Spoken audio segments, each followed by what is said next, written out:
Wisconsin's watching. You can hear each other now. Go. Hey guys. Y'all hear me now? I hope so. I know these folks in here can hear me. Hope y'all hear me. Wisconsin's watching you. Hey, Wisconsin. Nebraska. Oh, and Nebraska too. Iowa. North Carolina. And which one? North Carolina. And North Carolina. I like it. All right. All right. So let's talk about these bills of communication. When can the treasurer write a check to pay a bill? Wait, what? Voucher, it has to be voted on. Has to be voted on first. That's the very first thing that must be done where anything can be done, irregardless. It must be voted on. Sleep out that door, lady. She's good. She's good. It's going to be a long day for her. It's okay. If you're writing a check on a receipt and it has not been voted on and documented in your minutes, that's a problem. And it's a red flag for me. So make sure that I'm adjutant treasurer, but adjutants, you must make sure that you are notating in every monthly meeting what was voted on, because you then have to turn around and write that voucher for the receipt that comes back to you to give to the treasurer. So you have to ensure that it's documented in your minutes and documented correctly in your minutes. So if I say, I'm going to transcribe this motion as the unit votes to, Sheila made a motion to reimburse Kathy for the Lego set to give to the homeless veteran on the corner, and that's it. Oh, okay. That's what you wrote down. So I went to town and I bought a $250 Lego set, and I come back and I hand the receipt in. But you voted to approve it. Not the amount. But you never put in there how much to spend. Yep. It needs to be specific when you're doing your motions. Sheila states, I make a motion for Kathy to go to Walmart to spend up to $25, that's the key, up to $25, to buy a Lego set to give to the homeless veteran who stands on the corner of Jackson and Memorial. You have now made a proper motion. Someone seconds that motion. I second the motion. The commander or the chair is going to then call for, is there any discussion? If you have given a proper motion, then there shouldn't be much for discussion. However, at this point, if I'm in the audience, I'm going to ask, well, why does he need a Lego set? So don't be shy to ask questions about a motion that comes before your meeting. You as a member have the right to ask. You need to know where your money's going and what you're doing with it. Ask the hard question. Someone else is probably sitting right beside you wanting to know the same darn question, same thing, and they're just too shy to ask. At least get someone in the group that says, I recognize you, what you got? God bless you. Well, what's he going to do with it when he builds it? Why does he need it? Okay.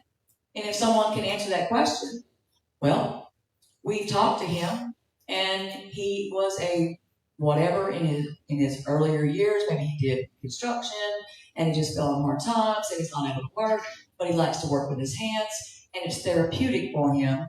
This is why we want to do it. Oh, okay, that makes sense for me now. And I don't have anything else to say. So ask the hard questions, present the proper motion, ask the hard questions if you need to. It's okay if you do. And if someone gets booty tickled about it, there's a problem. That's a red flag for me. If you get upset because I asked you a question about the motion to spend money, why? Why did you get upset about it when I asked you a question? Why do we need to spend it? That might be a red flag. I'm just saying. So pay attention and just do your due diligence. Be good stewards of our money in the organization. Remember what we're here for and why we need to spend the money. Okay. Any questions on that? Moving on next. Oh, wait, she moved me. Okay. All right, sick and distress. This goes back to typically if you have someone in your unit that is not feeling well, is under the weather, wasn't able to make the meeting. It's just a good idea to, hey, keep them in mind. Mr. Bill had surgery and he's still under the weather, or Miss Sally is not feeling well, whatever. Mr. So-and-so's spouse passed away, that kind of thing. So it doesn't necessarily mean just sick, distressed. There was a death in the family or something along that lines. It's just a good idea. And it's also a great way for you as members to know that you need to reach out to that individual and be like, hey, I was just thinking about you. How you feeling today? How you doing today? Hey, I was just thinking about you. I'm sorry for your loss. Is there anything I can do for you? So keep that in mind when you're at your meetings. Now, your report of committees. Membership.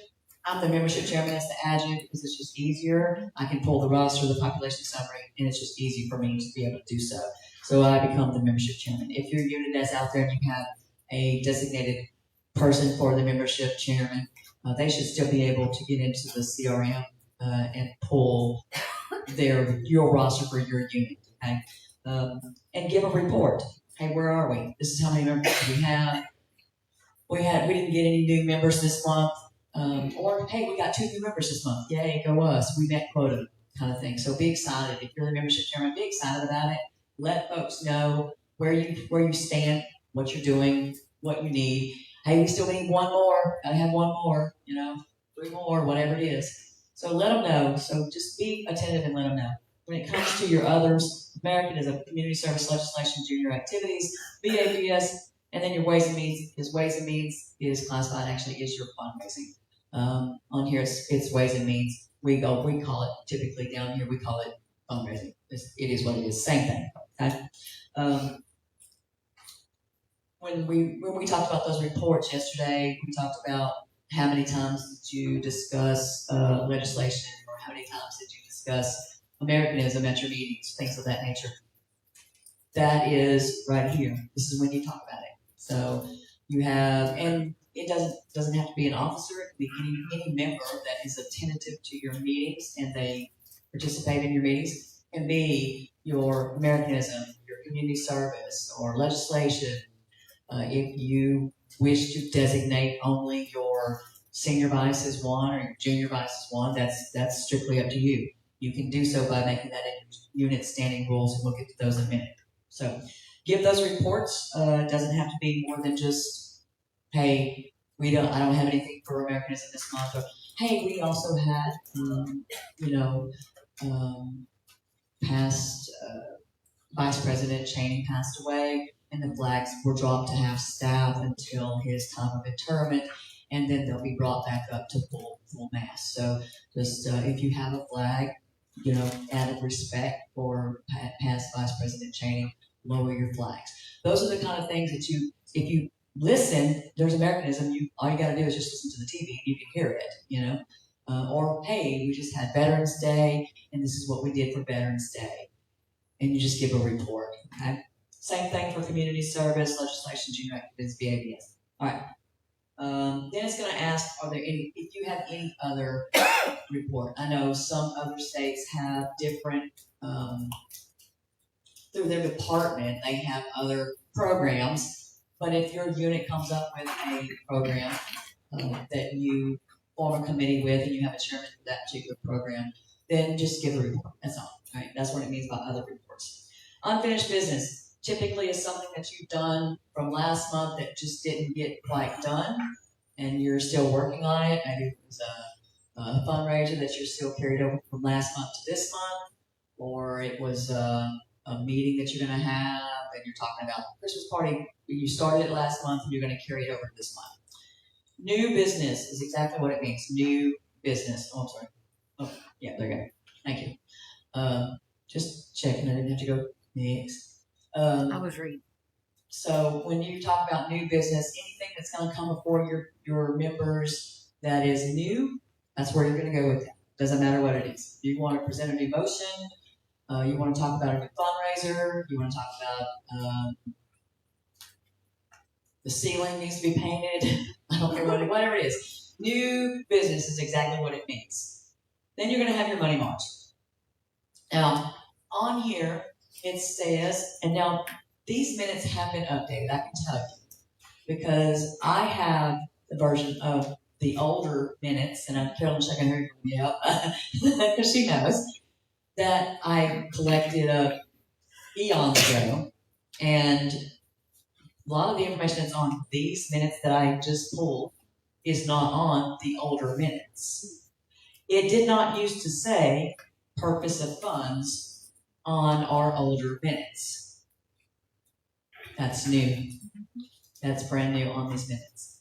So your money march, you can designate that as it's a collection of funds from your unit as a whole. So if we took a money march today and we all collected up $1, I'd probably have about $30. And then we would have to go, what's the purpose of our funds? Then we would all need to decide what we're going to do with those funds.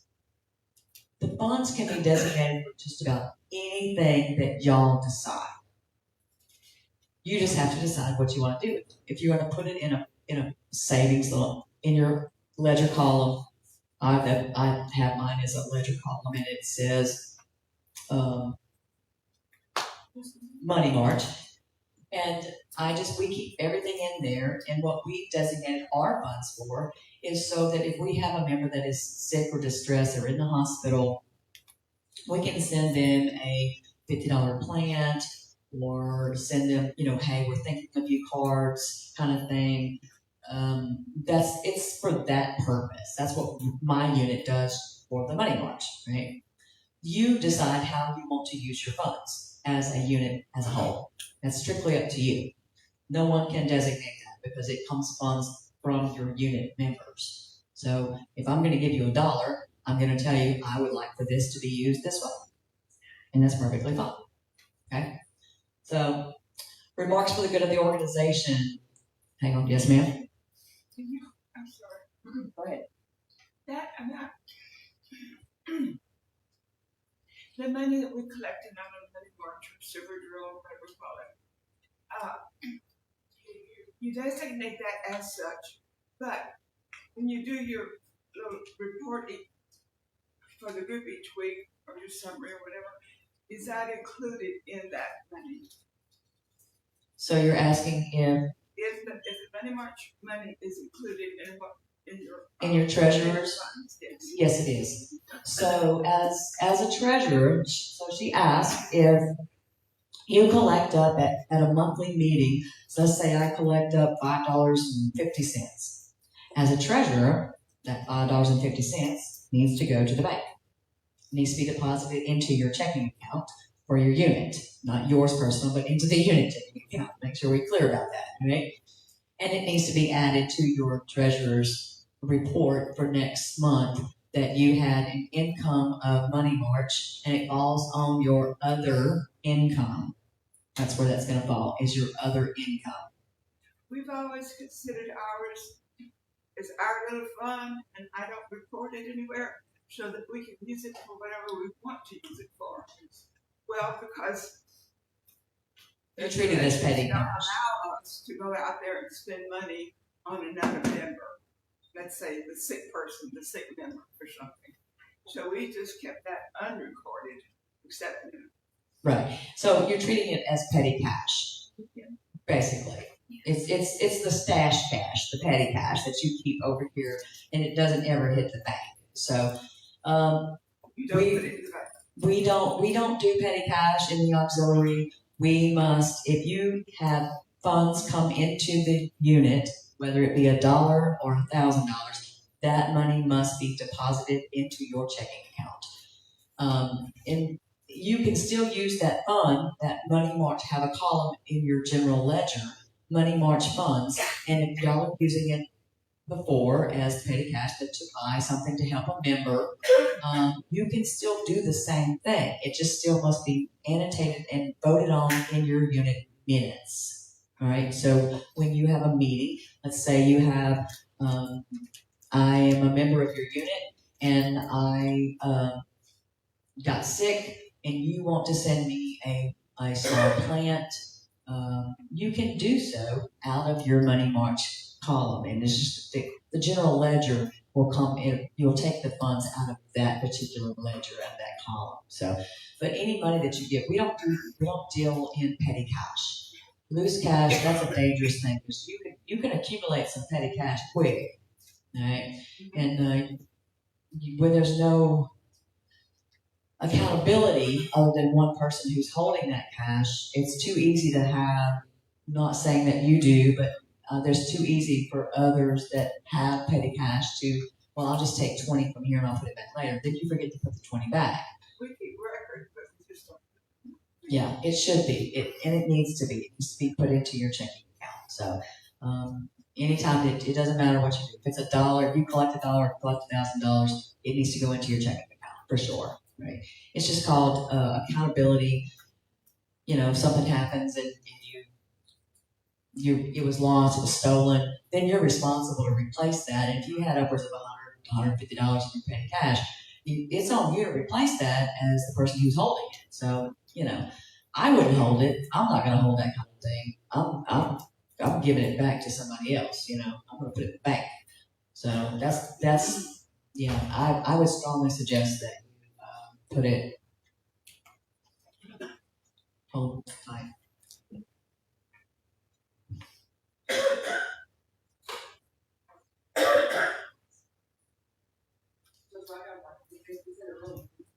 Hey, does anybody by chance have an aspirin on them? Stephanie, could you go outside for just a moment? Anybody? I have an aspirin right here. Can I bring the ball back? Thank you.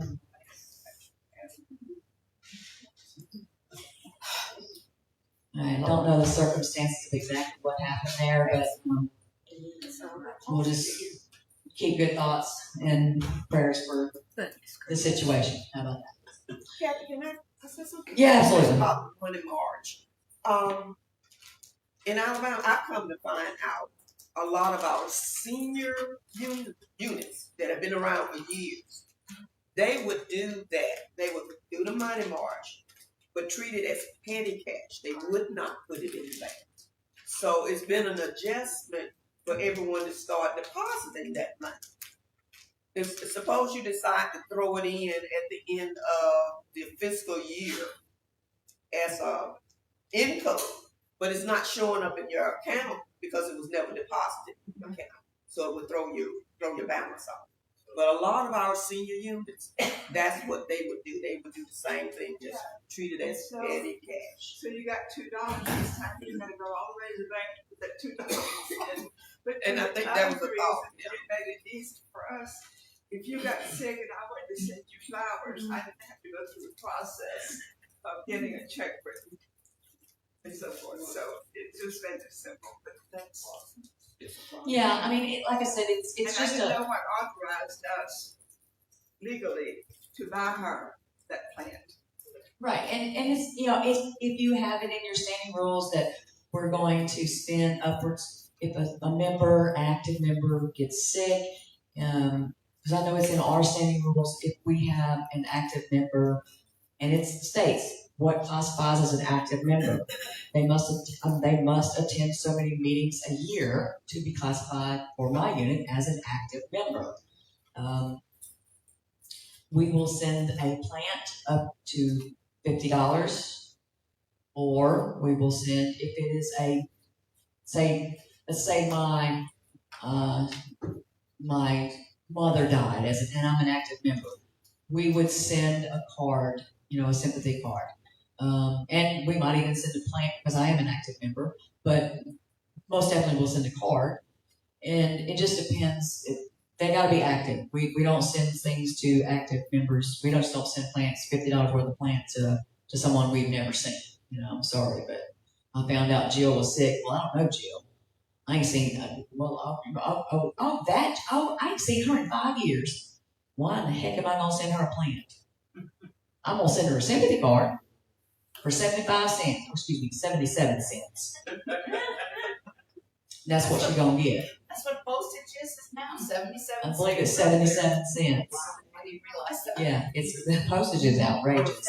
$78 for a book. Oh, For a room. maybe it's 78 cents. There you go. Oh, well, look, I was even cutting it short for a penny. So, all right, any more questions on Money March? It's not mandatory, right? No, it is not mandatory. It is definitely not mandatory.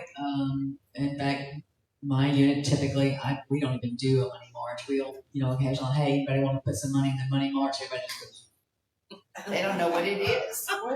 well, they know what it is. Trust me, they know what it is. But they're going, I ain't worked in a month, so I ain't got no money. So yeah. So typically we don't collect a lot.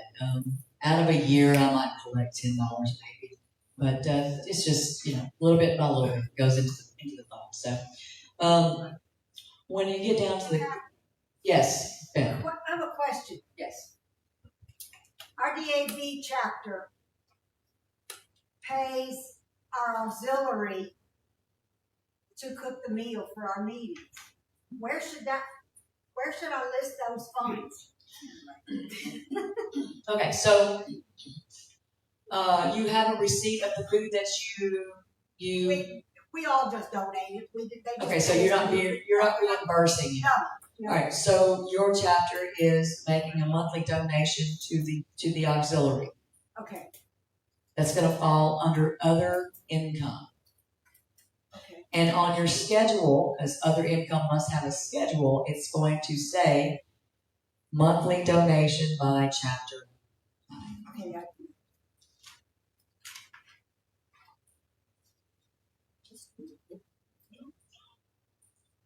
I get a donation quarterly from my chapter, and I'm very thankful that we get that. It helps us with a lot of our programs. It helps us with scholarship. It affords us to be able to travel and go and do things and learn more about the auxiliary. So very thankful for the donation that I get. We have a very good relationship with our chapter, and I know y'all do as well. Not every chapter and unit has that great relationship. I know Unit 2 does for sure, and 9. So it's just all in. Honestly, it depends on who's in charge of each organization. When I say each organization, each side, because it's one coin. We're all one coin. We just have two sides to the coin. But at the end of the day, it still spins like one coin. We're still a quarter. It doesn't matter how you roll it up. So, right. Closing ceremony, time of adjournment, pretty simple. Minutes prepared by who? Let's say I'm the adjutant and I'm sick and I wasn't able to do that, and I had Sally over here who took the minutes. She prepared the minutes for me. Just write it out. Title, member, adjutant, whoever it was, the date, and then the minutes approved. This is going to come back on the next meeting. So the minutes that you took today, next month will come back, and those minutes will be approved. So your approved minutes from last month will be on last month's minutes. This month's will be approved next month. Okay? All right, and then the adjutant signature, commander's signature.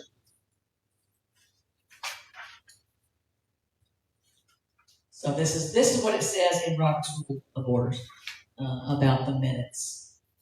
It says, although such motion is not out of order, it's just not necessary. You don't have to do it. If you choose to do it, and because if there's no corrections, that's up to you. It's just wording that doesn't. It's not necessary. God bless you. I don't know where that was, but God bless you. So next, same thing with the treasury report. Just goes back to being. All right, so this is, I don't know if this is in your book, because again, I ran out of ink on 4 printers. So, but I will tell you this. All right, beginning in 2025, all officer reports will be sent to National via online. So this year, this past spring, they preferred us to send them online. This is why I asked you to please send me your paper copy and not send the paper copy to the National. I went in once I received everyone's officer's report. I went in and I submitted each officer's report. I only have 10 units, so I know you guys have a lot more than 10, so it might be a little bit more difficult for you to do so in your state. Some of these states have upwards of 30 and 40 units, like Florida and whatnot. If I was their adjutant, I'd be like, y'all gonna feel it, figuring out how to do it yourself. But I have the time to be able to put in your officer's report. And that way, it also gives me a paper copy that I can work with to make the directory with Paul and Deetra down in Baton Rouge at the DAV headquarters. But we do make a directory. That directory that you saw in the front of your book, that is this year's directory of your line officers. I have then I'm not going to provide you every unit information, leadership information, but I have to have it as a state adjutant.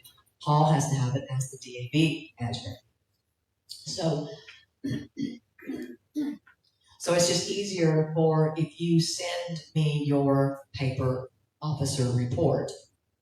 The only thing I ask, and I send it out in the spring, is I send you an additional piece of paper or I email it to you that says I need 3 more positions filled. If you can provide me with that, if you can't, it's not a big deal. But on the National Officers Report, it asks for a sergeant at arms, it asks for a chaplain, and it asks for a judge advocate. Those 3 positions are not on the paper officer report. Can I bother someone in the back to go get me a bottle of water?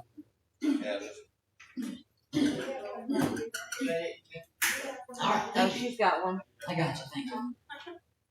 Thank you. Appreciate it. Ask these shows.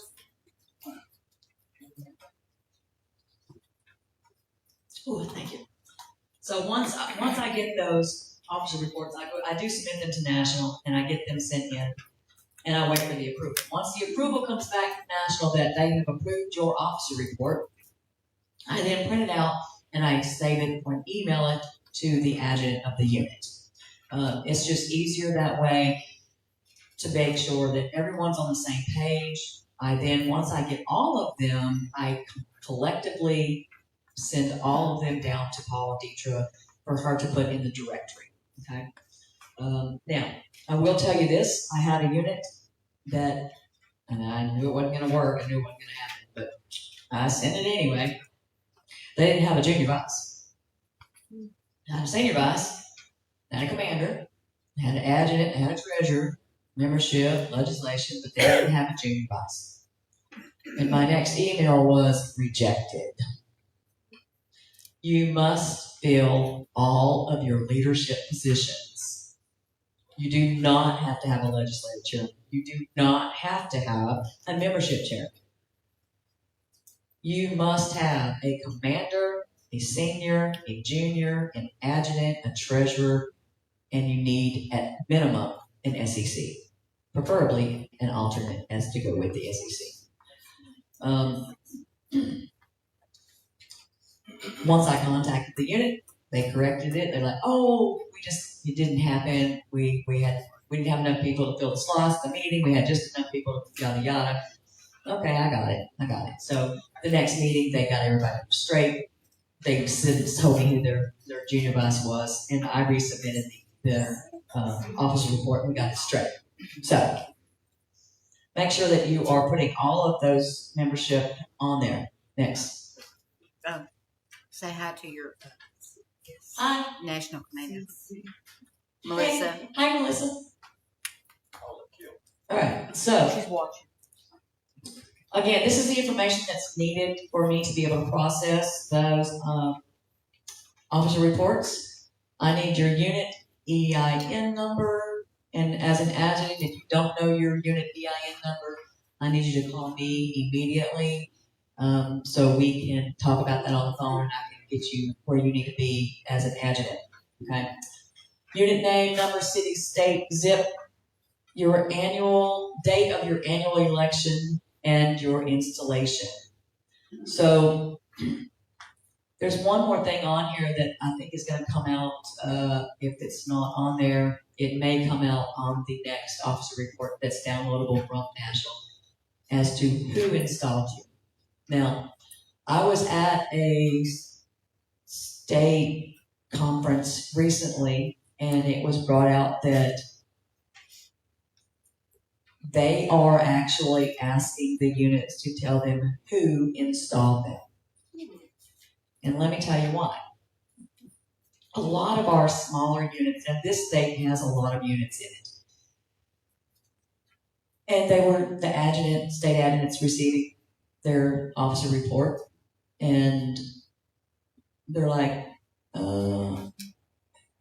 it just looks like a mirror copy image of last year's. Did you really go through the process of installing? You must do that every single year, irregardless. Even if it's the same people, you must still hold your election and you must still install every single year, regardless. Even if it's the same people in the same position, never changed. You must still go through the motion, go through the process. Because that's what our book says. Period. Okay? So this year, when I send out my stuff in January, I'm going to require that my units tell me who installed you.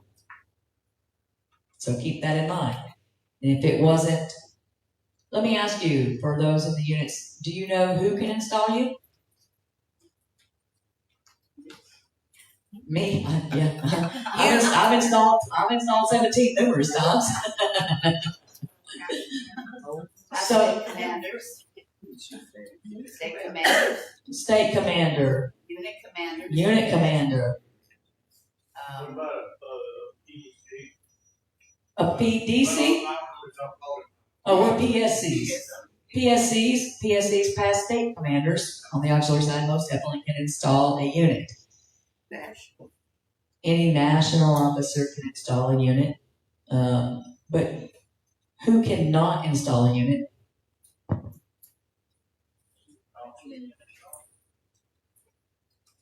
a DAV member. A DAV member cannot install you. A chapter commander cannot install you. A department officer, doesn't matter in what capacity, cannot install a unit. A past department commander cannot install a unit. So, with that being said, a DAV in any capacity that is active in the DAV cannot install you. Period. It must be an auxiliary, a past. So let me say this. If I have, Sheila is my unit commander for 20. Next year, we can hold our elections, and she wants to install the officers. Can she do so? She can, because she has been a unit commander for a minimum of 1 year. She's now classified as a past unit commander after 1 year. So she can install the unit. All right? So unit commander, state commander, past state commander, national officer can install you. All right? Just no, not DAV. Not DAV, right? Keep that. I say that only because I've been slapped in the hand. When we first formed my unit, I had the chapter commander install us because I didn't know any better. And I got, you can't do that now. So I'm sorry. I didn't know any better. So, yeah, oops. It was my bad. So, but that was 2011. I've learned since then. So, all right.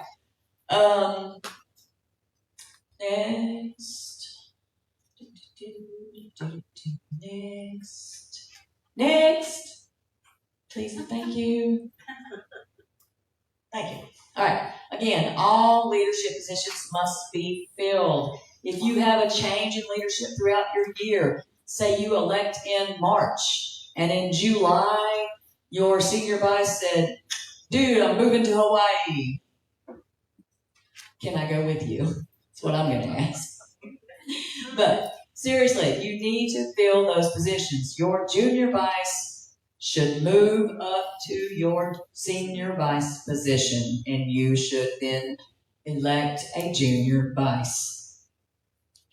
Now let's say your junior vice says, I don't want to move up to senior vice because I work full time, I can't always be there. Okay, I understand that. On a unit level, it's not uncommon for people to stay in a lower position. It's not uncommon. It happens. You need to elect a senior vice. Your unit cannot go without having commander, senior, junior, treasurer, and adjutant. You must have those positions filled at all times. Just recently had a unit that had an adjutant, treasurer, and junior vice walk away. Unfortunately, due to health reasons, they were unable to fulfill their obligations. They didn't feel right in staying in the positions. I get it. I understand. Well, that unit then had to come up with new people, and they did. Unfortunately, they were older people that had already been in the positions before, so they knew exactly what needed to do to step up into those positions. But again, we had to then turn around and make sure that we had in the minutes, there was an election held, documented in the minutes. We had to go to the bank. Bank signatures had to be changed because there's a new treasurer, there's a new senior vice, so, and the commander. There was a commander. So it was commander, junior, adjutant, and treasurer. So unfortunately, it is what it is. So, but it took us a couple months to get everyone situated, get the bank accounts situated, and get everything done. But it had to be done. So I had to be like, hey, we got to get this done, guys. I'm sorry, but, got to get it. Well, can we just wait? No, can't wait. Can't wait. It must be done. And when you have a change, you must notify me so that I can then notify national. Because it has to be a notification chain of the letter. So I went back into the online officer report and I resubmitted their elected officers for commander, senior, junior, which they senior stayed the same, new junior, new adjutant, and treasurer, and resubmitted for review. So make sure that you're letting me know when you have a change in anything when it comes to officer leadership in your unit. Next. These are just some duties of the adjutant. Again, you're going to keep the minutes. That's part of your job. If you do have an executive board, I don't think anybody in here, none of my units, I don't think have an executive board. I don't, so I doubt any of you guys do. But you would keep the minutes for that if you're the adjutant. You're going to handle all correspondence with under the direction of the commander.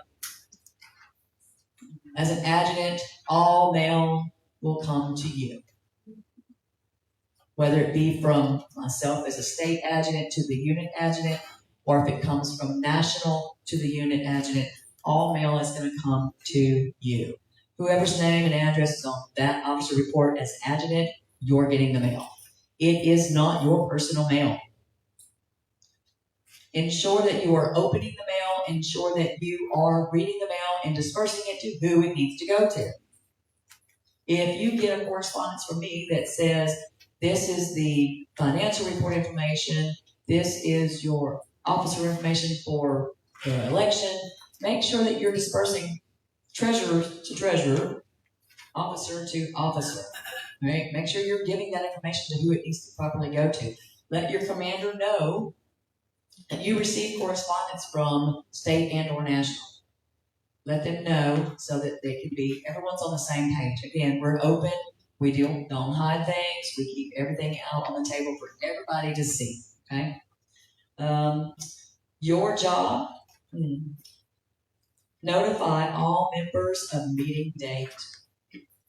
As an adjutant, you should be letting your members know and reminding them when your meeting is. Let them know. It could be a simple matter of an email, a text, a phone call. If you want to spend 78 cents on a stamp and send them a letter every month, that's a lot of stamp and a lot of postage, but when email and text is a lot cheaper, just saying, and or a phone call. Hey, Nicole, just want to remind you, we've got a meeting come Sunday at 4 o'clock. Hope to see you there. Click. Now, we send out through our chapter, and I have sent it out through my unit. It's been a little minute, but we have used, it's called Phone Vite. PhoneVite.com.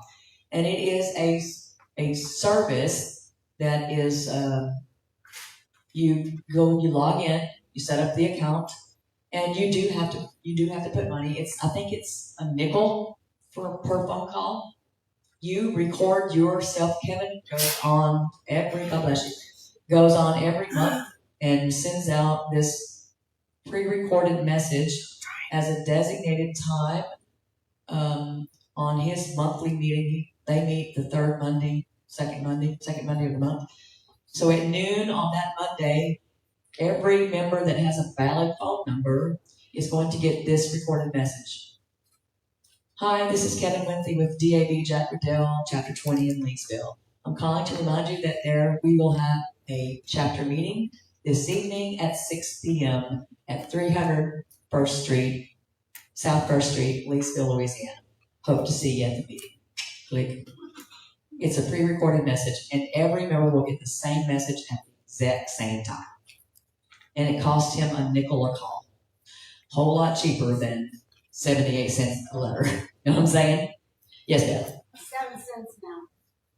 I just looked at it. Oh, is it 7 cents? 7 Okay. cents now. Now you will have to prepay. Put someone's credit card's going to have to prepay, put money on that account if you do decide to do something like that. But for us, it's worth it. We reach more members this way, and it reminds them to be able to show up for the monthly meeting. Nicole has it set for chapters to be able to receive an email for every member who has a valid email. Hey, don't forget you have a monthly meeting. I think you have it set up a week out, 3 days out, and day of. Is that what it is? Yeah. So week out, 3 days, and day of, they receive an email that said, monthly meeting, don't forget. So nice little thing. Linda Duran is watching you. Hey. So keep that in mind. There's ways we can mitigate to get people, but that's part of your duties as an adjutant. Okay. Of course, you're going to initiate and sign all warrant vouchers check requests. You're going to keep an accurate roster for the entire membership.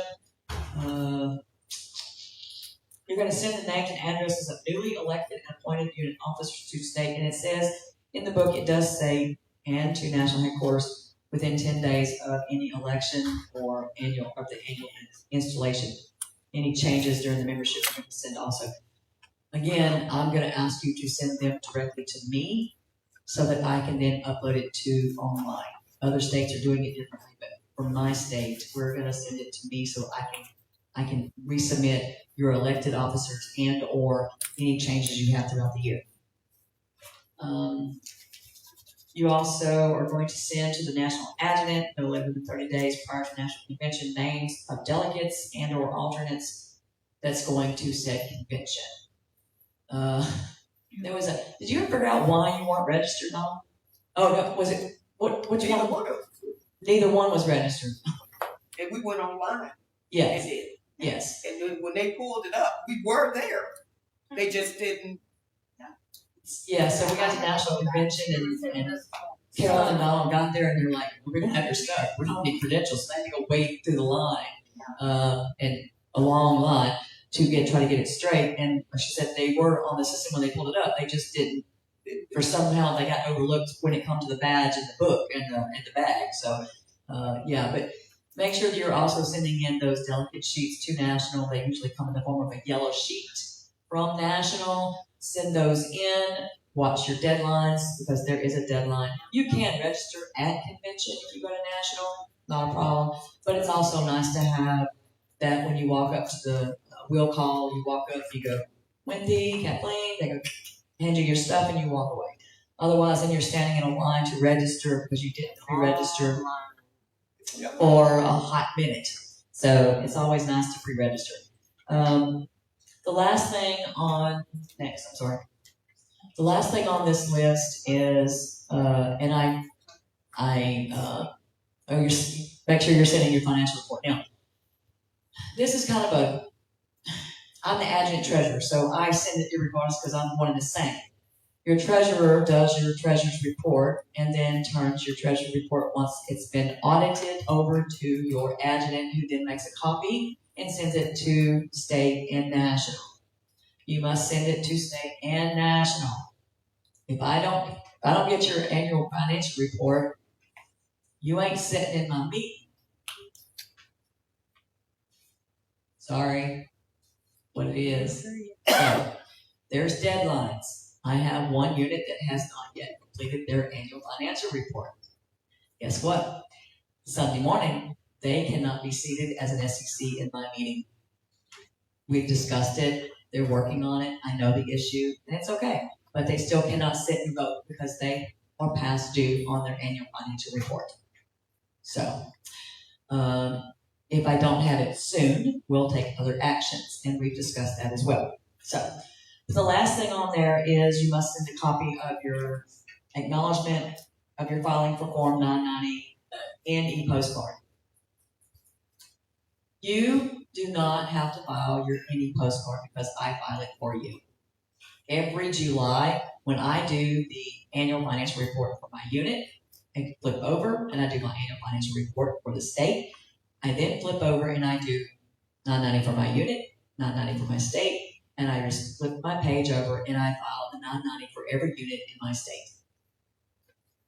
Once it comes back approved, usually takes about 10 minutes. So it takes me about 15 minutes to do everyone's 990 at a time. So a couple of hours, not long, right? Once I get that acknowledgement back, I print that acknowledgement, I save it as a PDF, and I email it to you as the adjutant. If you did not get my in fact, if by the 1st of August you don't have an email that says that your 990 was filed, I need you to call me because chances are it's sitting in your spam folder somewhere. So, because I guarantee you it's filed, right? So make sure you're looking for that email come the middle to the end of July. I can't do it in anything until I have a bank statement from June 30 bank statement to do my financial reports for my unit and or my department. Until I get them, once I get them, I do those, I get them audited, and then I file your 990s. Okay, so make sure you're looking for that. Next. All right, how many meetings are as a unit required to hold in a four? Go back, they're cheating. Oh, I didn't think it was. How many members must you have present? 4. One of which must be who? Commander, or senior vice commander. Exactly. All right. Your meetings must be conducted in accordance with the ritual, except when it's necessary to dispense with the order of to expedite business. Can you? Let's say we're at our monthly meeting, but we're going to have a birthday party for Miss Lou. Can you dispense with the monthly minute, like reading of the minutes, treasurer's report, all of this monthly business aspect? Can you, once you've opened your business for, can you dispense with that? Sure you can. If you make a motion. If you make a motion. I make a motion, at this time I make a motion that we dispense with the regular business session to move forward with Miss Lou's birthday party. And as long as all of your members are in agreement with that, you can certainly do so. Doesn't hurt anything. Now come back and revisit your minutes and your treasury report next month. So, here's what it is. Right? If the chair officer is absent, who should be your commander, the presiding officer can designate a member. If a chair office, such as your legislation chair, membership chair, those offices, if you have someone that is absent, the commander can appoint someone. We don't ever appoint anybody. If they're just not there, they're not there.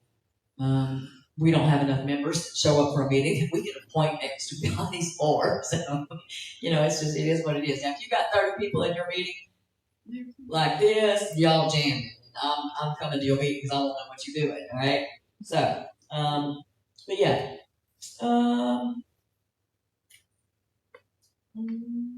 Next. Always be respectful of the chair and all in attendance. Always keep personal disagreements or conflicts out of the business meeting. Just because I don't like Sheila doesn't mean I don't. When I walk into this room, I don't go, hey, how you doing? Pure and simple. When I walk out the door, I'm like,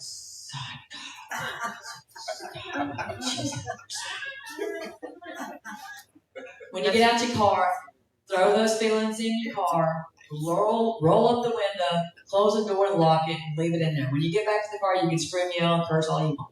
But when you walk into that building, into that meeting room, be respectful of every individual in there. Right? Treat them how you want to be treated. If you want to be treated with respect, give respect. Okay? Keep that in mind. All right? Always welcome and include new members. We talked about this earlier. First thing somebody does, they walk in, they sit down in the back of the room, invite them to the front, introduce yourself, talk with them, get to know them, make them feel, give them that warm and fuzzy welcome feeling. Right? That's what I feel. Give them that warm, fuzzy welcome. Right? Encourage your youth membership and activities to instill patriotism and develop leadership qualities. Get them youth members involved. We talked about LVAP yesterday, but I never mentioned yesterday during our LVAP class that your hours count for your junior members. You most certainly put your junior members. I have Sheila's grandson. I have Cooper, JDM. We put those names, address, what they do within the national to safeguard that information. They take care of that. But those hours that they put in for meetings, helping us at the fair, helping us at different fundraisers, Red, White, Blue Festival, parade, those Veterans Day things, anything that they do, we count those hours for those junior members. That is looked upon by Nashville, especially when it comes to scholarship time as they become juniors and seniors. So make sure that you're including their juniors on your LVAP time, okay? And always remember the mission of our organization, right? Making a difference in our veterans' lives. Yes, Mom. Just a comment about the new members. I get new members every couple of months. And when I'm doing my meeting, I use LVAP. Explain what that is, because they're not going to know what LVAP is. I talk about my ancillary committee at the nursing home. They don't know what ancillary committee is. So try to remember these new members, explain things about what's going on so that they can start getting familiar with what you're doing. Absolutely. So, we are all familiar with our acronyms, BABS, LVAP, ancillary, we're familiar with most of the, acronyms that come out, the 3-letter acronyms, 4-letter acronyms, but not everyone understands and knows what that is. So sometimes it's best to just, hey, this is what it is. So somewhere, hang on. Give me a second. I gotta go back to the front. Hang on. In your yellow section, 2 pages prior to the pink, if you'll look right there, it says commonly used acronyms. You're so kind. So I kind of thought this might be a great way to, I'm pretty sure everybody knows what an IRS is, We fear that word. But, an AFR, if I look at you and go, hey, where's your AFR? You're going to go, no, what? Yeah. It's your annual financial report. If I look at you and go, what about your OER, which we just talked about, that's your officer election report. So these acronyms are a great thing for you to kind of review and know as you go through and talking to new members in your meeting, and you're talking about the AFR or OER, and they're looking at you going, what's that? And you go, oh, wait, let me make a copy of this acronym sheet for you so you'll have a better understanding. So just make a copy of it for them. Won't do anything, right? So, but that's where that is. But Marlene, perfect. You're absolutely correct. We want to make sure that they all understand the verbiage that we're spewing, because the longer you're in the organization, the shorter your verbiage becomes. Yeah. If that makes sense to you, okay?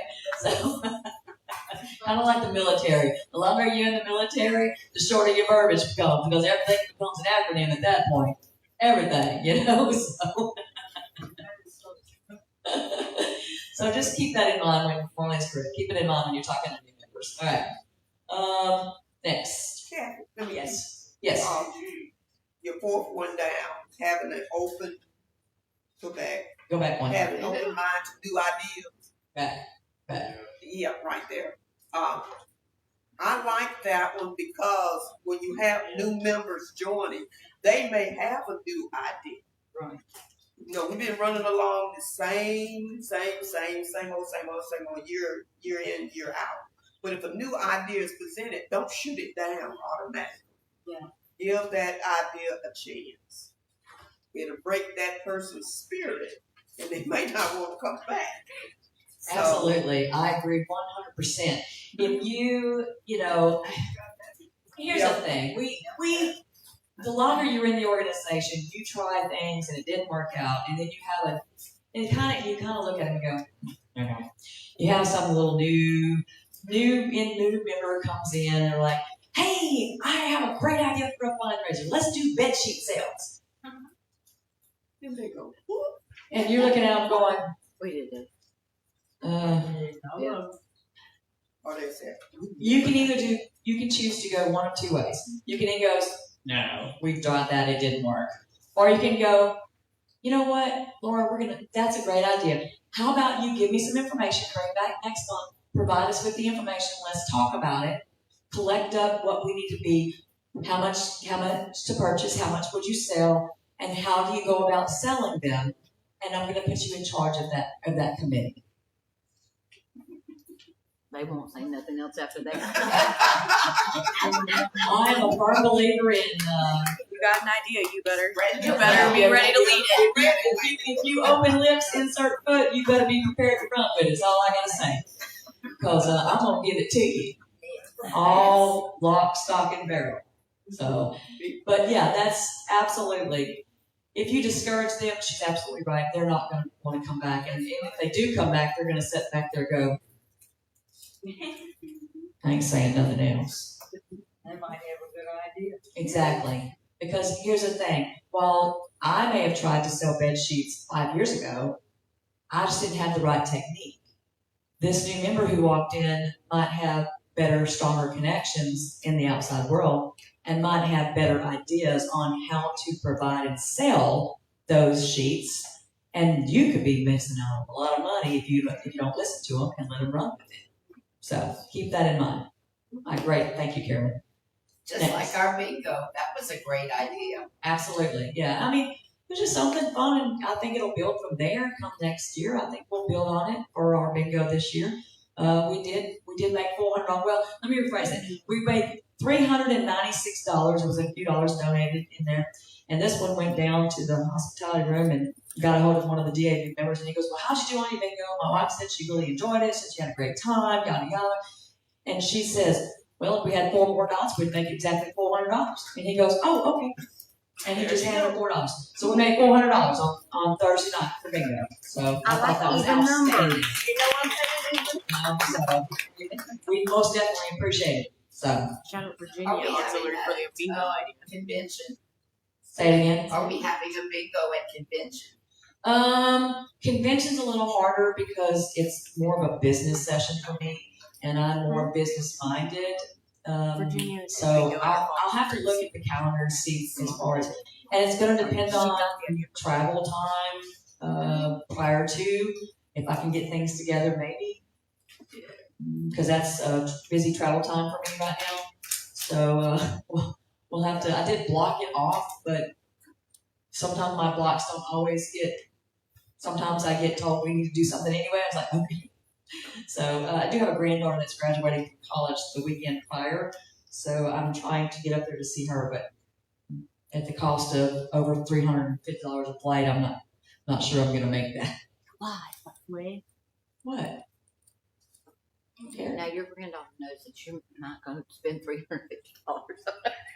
Thank you. You got what I'm And- saying. Where's she? I tell her, Where's she graduating from? South Dakota University. She's in Brookings. Now she knows Yeah. my shingle and the money completely. Well, I mean, maybe if I don't show up, I'll just send her some money for graduation. Oh, she'll probably like that. You know, one ticket's worth at least. Oh, there you go. I mean, I'm just saying. Anyway.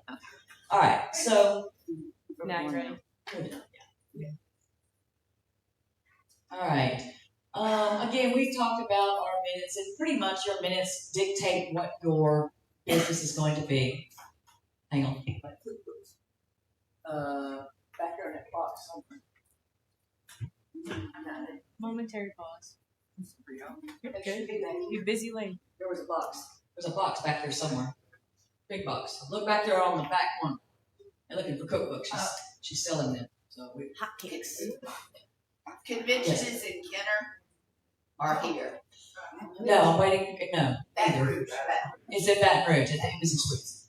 I will have that information as soon as I get Paul to text it to me because he didn't send it to me like I asked him. So we'll disperse that information. But it will be in Kenner. You find those books? They're not, there's no more back there. No more in that box. I know. I know I got another box up here somewhere. Yeah, we have another box somewhere. Yeah, y'all find it. I don't know where it's at. No. If not, I'll have to go out to the trailer and get it. Be all right. Just tell them they can wait a minute. All right. So, I'll get that information. It's the Embassy Suites in May next spring. So, but again, it's pretty much tells you exactly.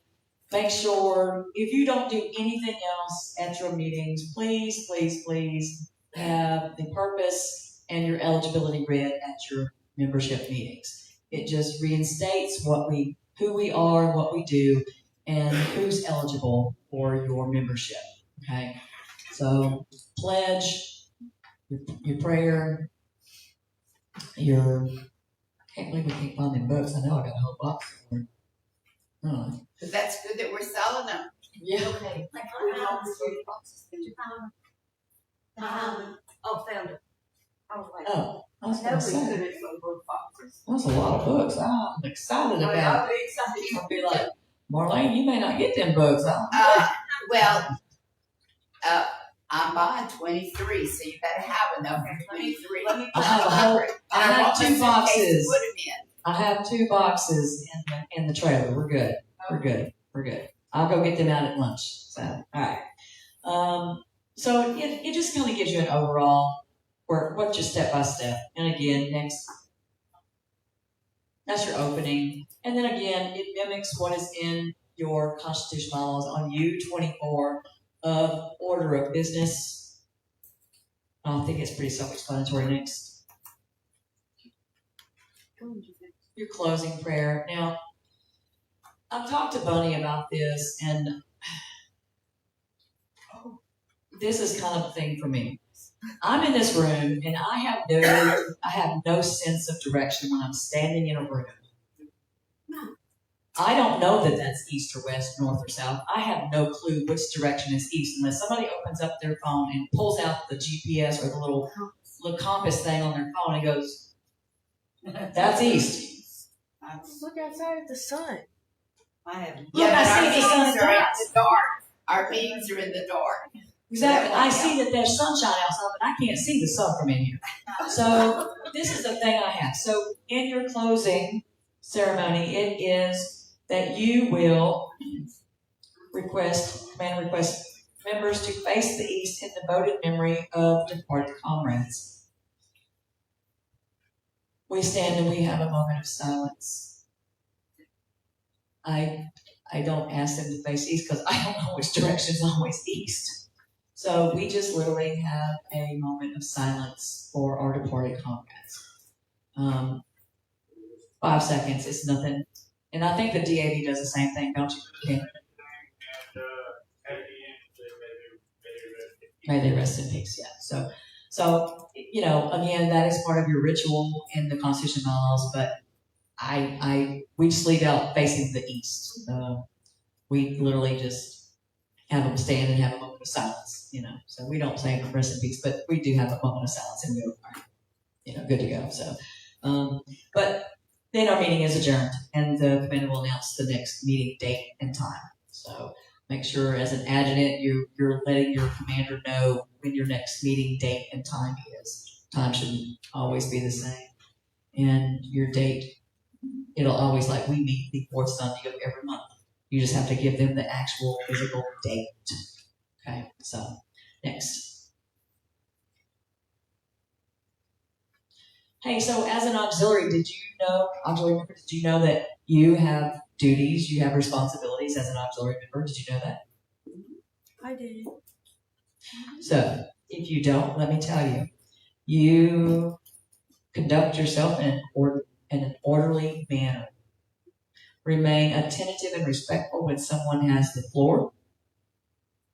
Eliminate conversations between yourself and other members while the meeting is being conducted. That's just called respect, okay? If able, stand and be recognized by the chair should you wish to make a motion, ask a question, or discuss some matter pertinent to the unit and its members. In other words, don't stand and go, hey, what we have for lunch today? Well, whatever you're going to buy, apparently. It's not pertinent to this meeting. We are having pizza today. We're having pizza for lunch today. And leftover hot dogs and chili. So that's what's going on, in case you're wondering.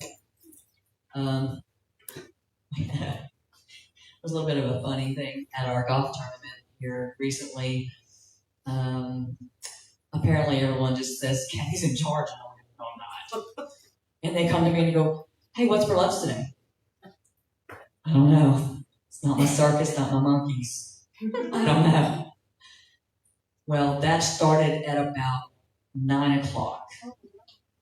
At 11, I had been asked a dozen times, what are we eating for lunch today? I really wanted to go, I don't know. Have a sticker made and go, I don't know. So one of the ladies that was there is here for the conference, and yesterday morning, for lunch, she walked up and she goes, what's for lunch? I looked at her and I went, you see it? That's what it is. Again, it's not my circus, not my monkeys. I don't know. So it's just one of those funny things that we kind of have to laugh at, But again, just one of those things. Anyway, I digress. Anyway, so keep your personal matters and grievances out of the unit meeting and out of the organization. There's no place in here for you. If you're a negative Nelly, take it outside. Right? Be a positive Kathy always. Is all what I'm going to tell you. Yes, ma'am. And if you don't have anything nice to say, don't say anything at all. Who told you that? My mama. Keep your mouth shut if you ain't got something nice to say. If you ain't got something else to say, just be quiet. Go home and write it in your journal. That's right. Go to your car and scream when you get back to your car. That's right. Exactly. Become involved and be ready to take on added responsibilities because together we can do more. No one runs this organization solely by themselves. We all must work together in order to make it happen. Every single thing. Just because you see me running around up here like a chicken with my head cut off does not mean that I do it by myself. I do not. I have folks out in the audience, my unit members, that help me, even though they let us help you. Look, I'm on a laptop. Unless you got another side laptop over here that you're going to pick the information out of my brain and put it on the laptop, you can't help me do some of the things that I need to do. It's just, and as an adjutant, Carolyn, you know this, when it comes to making a book, et cetera, et cetera. I live 35 miles out of town. Some of the folks live 30 miles on the other side of town in the opposite direction. So it'd be an hour for them to get to my house, for them to come and help me make copies and buy these books. These 50 books took me about an hour to punch and bind. I did volunteer. She did, but I only had one binding machine. It's difficult. How do you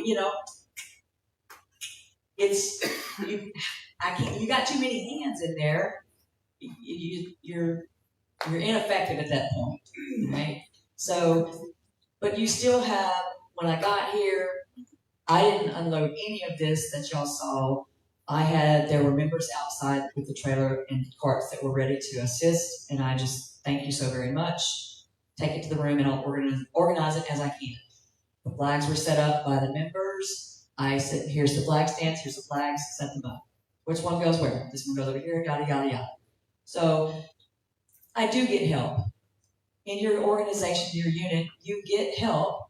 You ask for help because you can work together to get things done. Okay? So always just keep that in mind. Be good stewards of your unit funds, which are donated to serve veterans and their families. If you are only spending your money on back into yourself as a unit, in other words, no funds are going out to serve veterans and or their families, and you're only spending it on conferences and conventions, you need to reevaluate what being a good steward of those funds are. Okay? So there's nothing wrong with being self-serving on spending your money if that's what you raised your money for. But keep in mind that donations come into our organization as we are serving to veterans and their families. And they expect the funds that come in to be given as such. So we have some wonderful programs in national, such as family assistance, DAV for kids, etc., that those funds can be used for and that you can donate to, that donations come into you. There's nothing wrong with spending paying for a quarter of a hotel night for your members who come for conference because they're learning, and they're going to take that knowledge back to the other members and out into the community. There's nothing wrong with that. But if you're solely spending only your money to come to conference or convention, we need to talk about that, okay? And as I get the AFRs coming in, annual financial reports, as I get them this year, I'm going to start looking to see where you're spending your money. Disbursements on your annual financial report, line 13, is service to veterans. And I'm going to look to see how much money you have spent versus how much money you have on line 12 for conference and conventions. And if you have 0 on 13 and 1,500 on 12, I'm probably going to call you. Okay? So you make the money, you bring the money in, you got to spend the money, but you need to be good stewards of where that money goes. So keep that in mind. Again, you as a member can request to see those financial reports, financial records of a unit at any time. Be open to that concept as a treasurer. Be open to it. Do not always be ready to criticize the action or make a mistake of others, members, or officers. We should always be supportive of one another. Again, you probably find some mistakes in this book. If you do, point them out. Just don't go, oh my gosh, did you see what she did? She can't even spell good right. Okay, well, maybe I was half asleep when I wrote the book, right? Maybe. Who knows? Could just be my upbringing and my education. I don't know. I know if you go back and watch the videos on Facebook Live, I watched a little bit last night. Apparently, it does not pick up my language. Oh no, it comes up. Closed captioning didn't work? Closed captioning definitely did not pick up what I'm saying. There was a lot of words I went, huh? Yeah, there was a few. There was one time she said something and it said Hannah, and I went, we didn't have a Hannah. Didn't even sound I'm like not real sure. If you're out there in Facebook world and you're watching that and closed captions on, don't read the closed captions because I don't really know what's coming across the screen. Yeah, I read some of it too as it's coming across. I mean, yeah. So anyway, but just don't criticize others. Don't be quick to judge. Just because I walked in and had a frown on my face, actually, what you should be doing is walking over and, hey, how's it going today? Are you okay? Because you don't really know what that individual has gone through that morning prior to getting here, right? And you don't know what's rolling around in the back of their head. So be mindful of that. We all have bad days, do we not? I don't want to be talked to most days I don't want to be talked to, but at least until I've had a cup of coffee or 3 or 4. So, but keep in mind, don't be judgmental. Just be respectful and attentive to those around you. And if you don't want to speak to them because they look like they're grumpy, then just don't. Just walk away. Simple as that. Right? I think we're good. Go. Unit standing rules. How many of my units have standing rules in place? My unit has a standing rule in place. Alabama does. Alabama does. All right. Your standing rules are there to help you. They are not mandatory, but they are strongly encouraged. There's a lot of things about standing rules that will mitigate making your meetings and how you do things more efficient and effective. So, what your standing rules should include. Oh, keep in mind that if it's in here, it doesn't need to go in your standing rules. There's nothing in here that needs to go in your standing rules. Standing rules are strictly for what your unit is doing as other than what's in here, okay? So keep that in mind.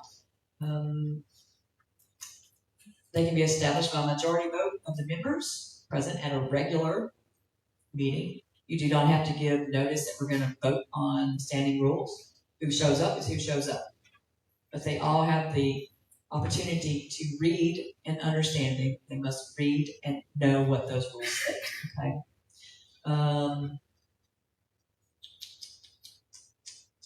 And you don't need many. It don't have to be 4 pages long. Just keep in mind, because you're not duplicating anything that's in here. You're simply making some extra steps. Date, time, place of your meeting, any months that your unit does not meet. My unit does not meet in November. It doesn't meet in December, and it doesn't meet in September because most of us are gone. So if we're gone, or if it falls Easter Sunday falls in April on the 4th Sunday, and it has, because sometimes it's late in the year, we don't meet on a holiday. So keep that in mind. So you just want to put down and check, and that's part of your annual reports when you're sending me that information so that I can put online what months you're not meeting. If you don't tell me we don't meet in September, December, November, I'm checking every month, every month, 12 months. Yes, Ken.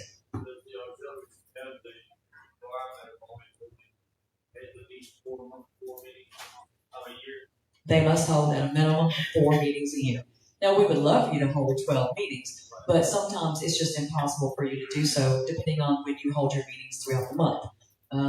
Again, ours is late in the month, and it typically falls the weekend or week after a holiday, like in between Christmas and New Year's, where many people are gone. And I'm not going to have a quorum at that meeting anyway. And or we held our meeting with the chapter to do our Christmas dinner and or Thanksgiving dinner during the month of November, December. So we don't meet those 2 months. And like I said, September, most of us are gone anyway. So those are the kind of things. You want any duties assigned to officers other than those indicated in your Constitution laws. So again, I mentioned that if you want to assign your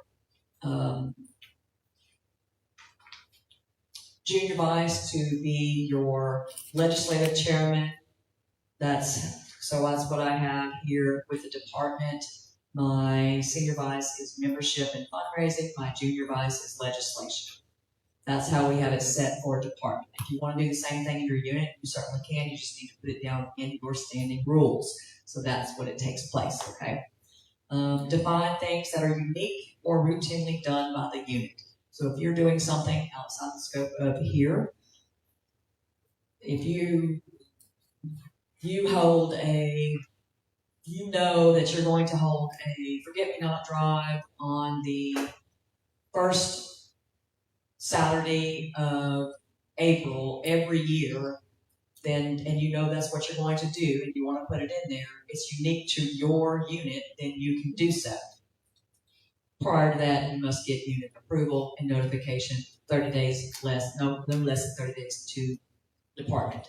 So, where am I at? Next.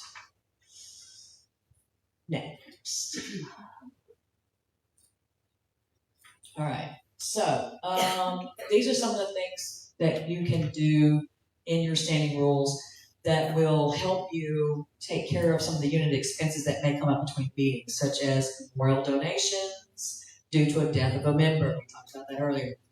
State mandates, billing from national headquarters, your state mandates and national indebtedness, those are required. I don't care what unit you are, you're going to pay them sooner or later. And if you don't pay them, you're not setting in the meeting. And if you don't pay your indebtedness, nationals will suspend you or put you on hold, and potentially if you don't pay it then, they're going to pull your charge. So you don't get much choice in this. You got to pay it. Don't like it? Sorry, it is what it is. You got to pay it. You can have a rule to cover donations routinely made by the unit specific times of the year. Again, it's specific to you and your unit. I don't have any particular ones like that. But next. Oh, sorry, not next. If your unit decides they would like to have standing rules, they must be presented at a regular business meeting. Each rule is read on the floor of the meeting. Any active member present has the right to speak on the rule. Each rule is voted on by members present. So in other words, you're going to read standing rule number 1. It's read and it's voted on. Approved or disapproved. Standing rule number 2. It's read, it's voted on. Approved or disapproved. Each one is read. So again, it's why you don't want to have 4 pages of standing rules. You're going to be there for a very long meeting if you do. Just saying. So keep that in mind. Once you have established your standing rules, you need to send a copy to me, your state adjutant, for me to put on file, and to your state adjutant, judge advocate for review.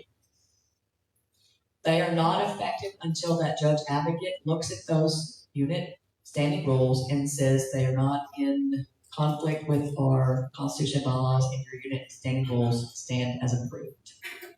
Your judge advocate needs to ensure that your standing rules are approved and they're good before you can act on them. Okay. Same thing with the State Department. We have a set of standing rules, State Department standing rules. Every year I resubmit them to the judge advocate. Even if there's no changes, she gets a full copy with either the amended changes, approved or disapproved, and they're incorporated into the standing rules. And she will then send me back a letter, usually within 30 days of receipt of those standing rules, that says your standing rules are approved and you're okay to distribute the copy of your standing rules. At which point I can then utilize those standing rules as approved. Okay? Kathy, Yes. you have to vote on the stuff and then send it to the state adjutant?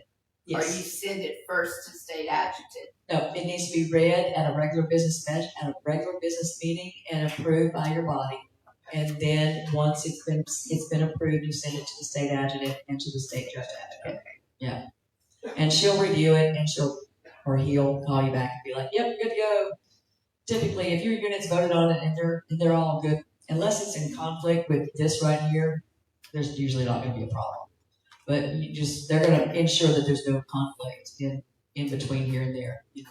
So in other words, if you put in your standing rules that the state that your unit adjutant can be a signer on your checking account. No, because it's in here that they cannot. So it's in conflict with what the national would say. So therefore, that's kind of thing they're going to look for that conflict. Same thing that the state national judge advocate looks for State Department bylaws and their standing rules that make sure that it's not in conflict with our stuff. So, okay. All right. Next. All right. How many treasurers do I got in here? 1, 2, just 2 of y'all? All right, well, I'll quickly go over this with you guys so y'all see it. It's not difficult. It's pretty self-explanatory. Ending balance from last month, beginning balance for this month. Goes over there. Checking account balance, that's what you're going to start with next. Next. Thank you. Sorry. So, if someone walk up to me and hands me $20 and says, "Put this $20 bill in towards my membership," I need to deposit that $20 into our checking account, and I need to write a check to National DAVA membership earmarked for Kathleen Wenthe, $20. Okay, that's where that's going to go. National dues per capita. If you are fortunate enough to get some of those, that's where that's going to go. If you receive any income from fundraiser, there you go. Any donation, somebody walks up and says, "Here's $50 donation." Yay, thanks, appreciate it. That's where it's going to go. Anything other than that comes in for income goes on other. You see that little line right there where it says explain? I'm going to explain what that is. Doesn't matter what it is. Explain it. Where'd it come from? How'd you get it?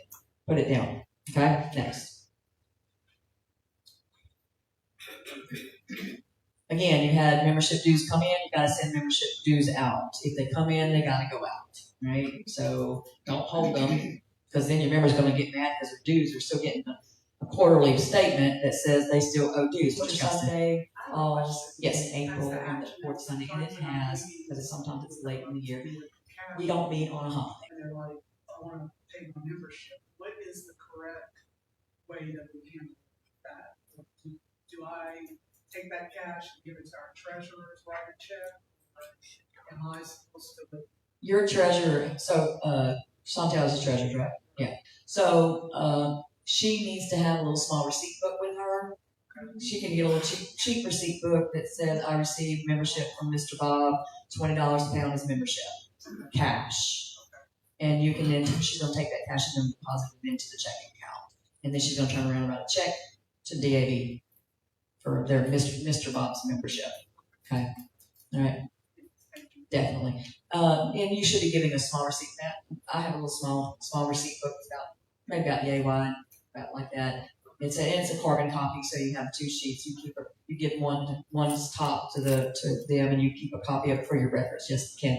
We also have a monthly report that we do every month, and we include on there check number, date, check number, where it came from, Bob Johnson, okay, how much it is. So there is a Right.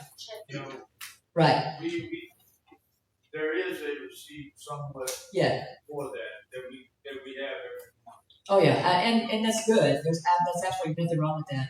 But again, to have that little small, just for your treasurers, because you can give that top copy to that individual who hands you that cash, and then it's just a receipt. It's just a receipt. Even if you literally take and put on a sheet of paper, I received $20 from Mr. Bob on July 2nd for membership dues to be paid to National DAV, and you give him a copy of that. At least there's a transaction, a record of transaction. Okay. Yeah. So, and it's just always, it's a good thing to have. So, again, this is kind of where your dues goes back to national conferences, conventions, and seminars. So if you're here on your own dime, doesn't apply to you. But if you're getting reimbursed from your unit in any form or fashion for conferences, conventions, or seminars, which is a conference, then that's where that's going to go for that treasurer. We wrote Marlene $100 for a quarter of $25 a night for her room at Midwinter Conference. I wrote Carolyn a check for $20 for her to go to Midwinter Conference for her registration. Okay, registration. I wrote Donald $15 for gas for his travels to Midwinter Conference. But again, you're writing these checks. What should have happened first? So that I can put online dues out. And about It had to be voted on and it had to be recorded here. Spend money without either having it statutorily approved or voting on it by the membership. Yes, April on the fourth Sunday. And it could be in your standing rules too. Statutorily approved by your I voting wrote documents. Donald Say that again. $15 for gas for his travels Who to does that? Midwinter Conference. But again, Do not expend money if it is not statutorily approved in your governing documents or bylaws, or it has been voted on and approved by membership. It is the fastest way for a chapter or unit to get in trouble and get suspended. or it has been voted on before you write the check. It is the fastest way for a Yeah, chapter thank you, Minnie Kathy, as well. unit Thank you. to be That's her legal expertise. It's my middle name, Kathleen, all right? Yeah, she is a really a mini. It is the fastest way for a Yeah, chapter. thank you, Minnie Kathy. We're good, as clear as mud on that, right? Postage and office expenses. Now, me and my husband had this My middle discussion. name's Kathleen, all right? As he was doing his, and he is a really a mini, the chapter. And he had bought something, and it wasn't, it was postage and office expenses was, me and my husband had this My middle name's Kathleen, all right? chair, office chair, something, mini one, and he put it under office expense. He bought something, and I went, and it's not where that goes.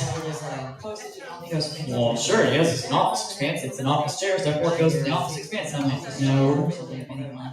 Your postage and office expense is going to be postage, is not where that goes. Postage or office expense is going to be Sure, yes, it's an paper, office your expense, it's an pen, office chair, so therefore it goes in the office expense. I went, cornstarch, that kind of thing. Your postage and equipment, such as a chair, filing cabinet, desk, those kind of things falls under other, and you're going to explain it. Cornstarch, that kind of thing. Your postage and equipment, well, not why you need it, but you're going to explain that I spent $55 on an office chair under other, and you're going to. You don't have to explain why you need it. You just got to explain what it was. Again, expense for fundraisers. If you went out and you held a bake sale, and you're going to approve this bake sale, and they approved Sheila to make 15 cakes, and they're going to reimburse her for send 15 cakes at Pumpkin Hines, $1.50 cake bake sale. She's going to turn the receipt in. She's going to get reimbursed for it. It's going to go right there. To make 15 cakes, and they're going to reimburse her for send 15 cakes at Pumpkin Hines, $1.50 cake bake sale. She's going to turn the receipt in. She's going to get reimbursed for it. That's fine. Go right there.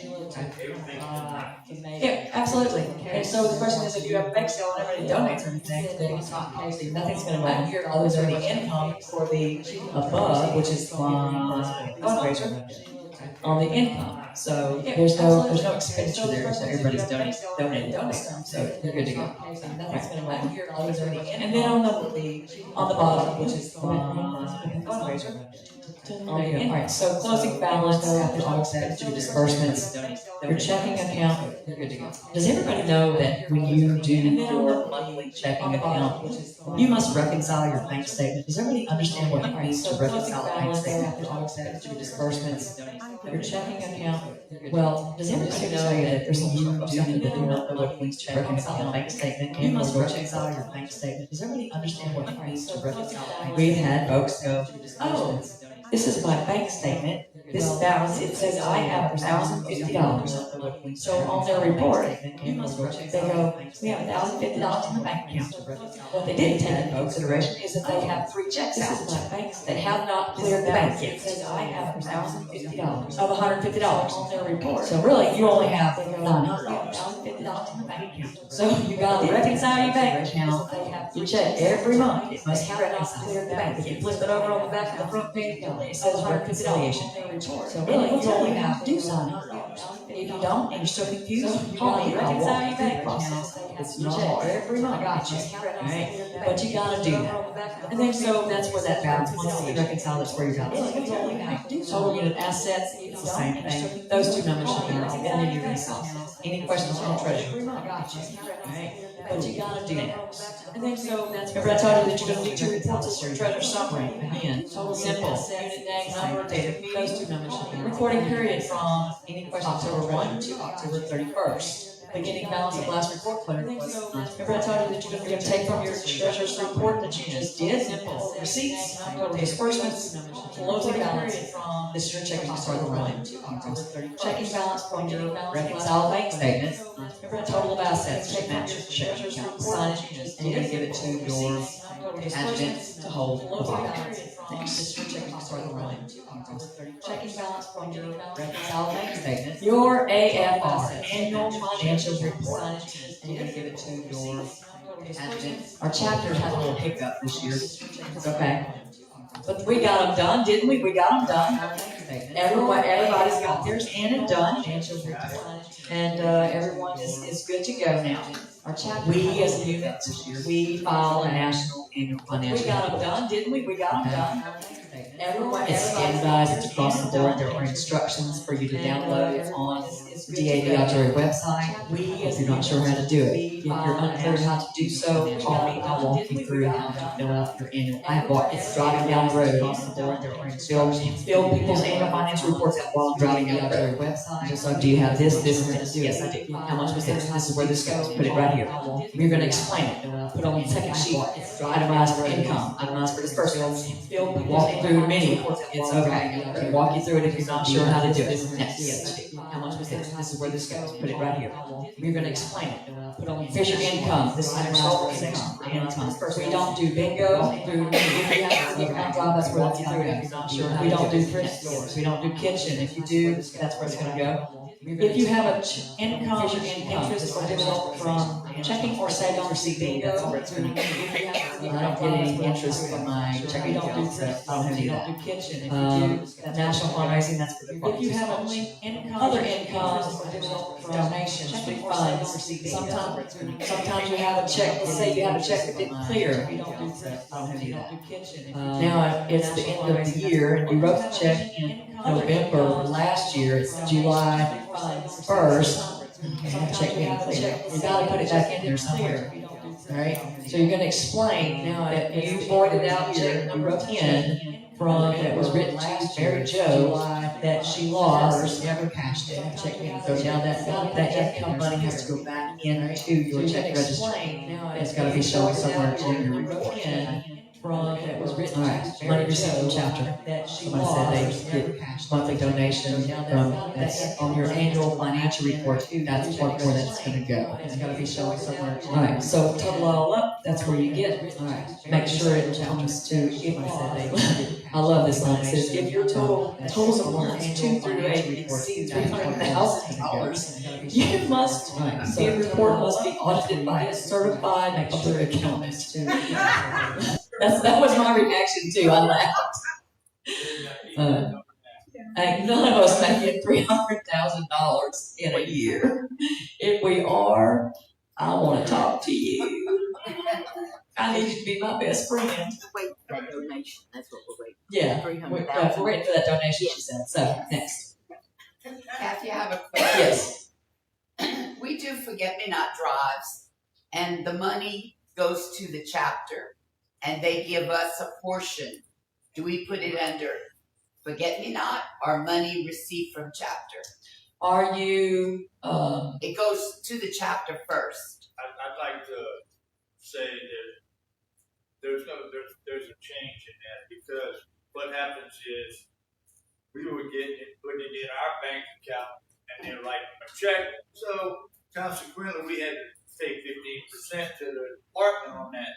So now what I do is when we get through, we count the money and we split it evenly. She gets hers, I get mine. Okay, so okay. So I'm going to save 15% on her part that I don't want to pay. Exactly. So that's what we do now. Yes.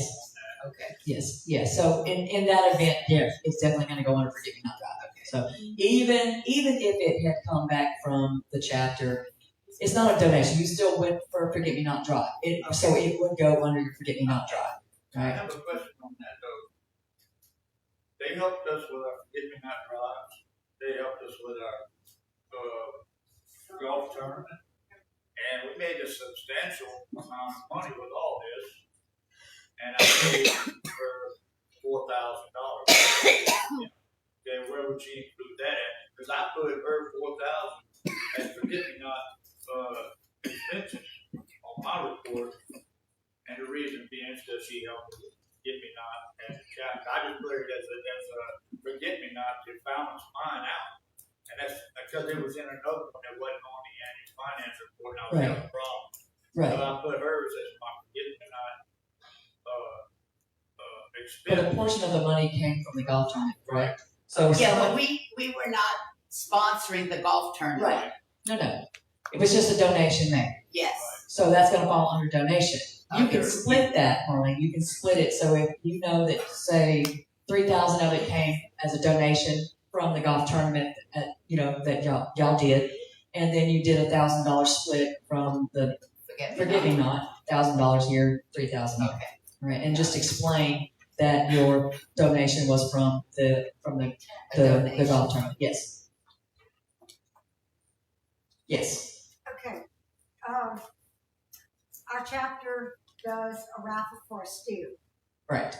And they voted this year to, I don't remember the amount, but that the auxiliary would get a portion of the proceeds from that. Right. So where am I going to put that under other income? Yes. Okay. So that's going to fall. It's a donation from your chapter for you to have a portion of that. So every quarter, I receive a donation from my chapter to my unit, and it goes under other income. And on my schedule, because you have to make a schedule of other income, and it says attach required schedule. If I get your AFR and it doesn't have an attached schedule for income and or disbursements, and there's money amount in those lines, you're going to get a phone call. And I'm going to ask you where your schedule is. Because you have to explain what the money came from and where it went. If it falls under other, it has to have an explanation. And it's a simple matter of donation from chapter, $1,000. Donation from chapter, $3,000, whatever it is, okay? Simple explanation for that, right? Clear spot on that, y'all? All right, next. All right, this year's expenses and disbursements. Remember I told y'all about, I'm sorry, I lied. It's line 11, not 12. So, I don't believe that any of us in here are having salary for admin personnel. We don't have to worry about that. If you do, you're going to have to attach a required schedule. But line 11, conferences, conventions, and seminars. Attach required schedule listing event and amount by attendee. You cannot list, who got that back? Yes, that's what I was thinking. She had listed, was it registration? How was it? Registration. Yeah, registration. Hotel for state convention for 2 members and a name of another member. And they sent her back an email that said, it doesn't match what you have on the front. There was a problem.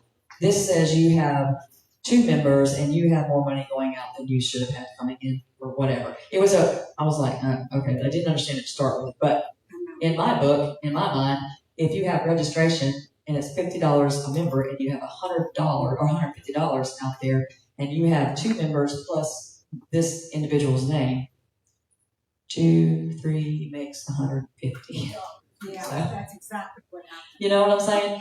So, but to correct that, what we have to do is you have to list. So when I do mine, I list Louisiana Midwinter Conference, Sheila Stevens, registration, and hotel, X amount of dollars.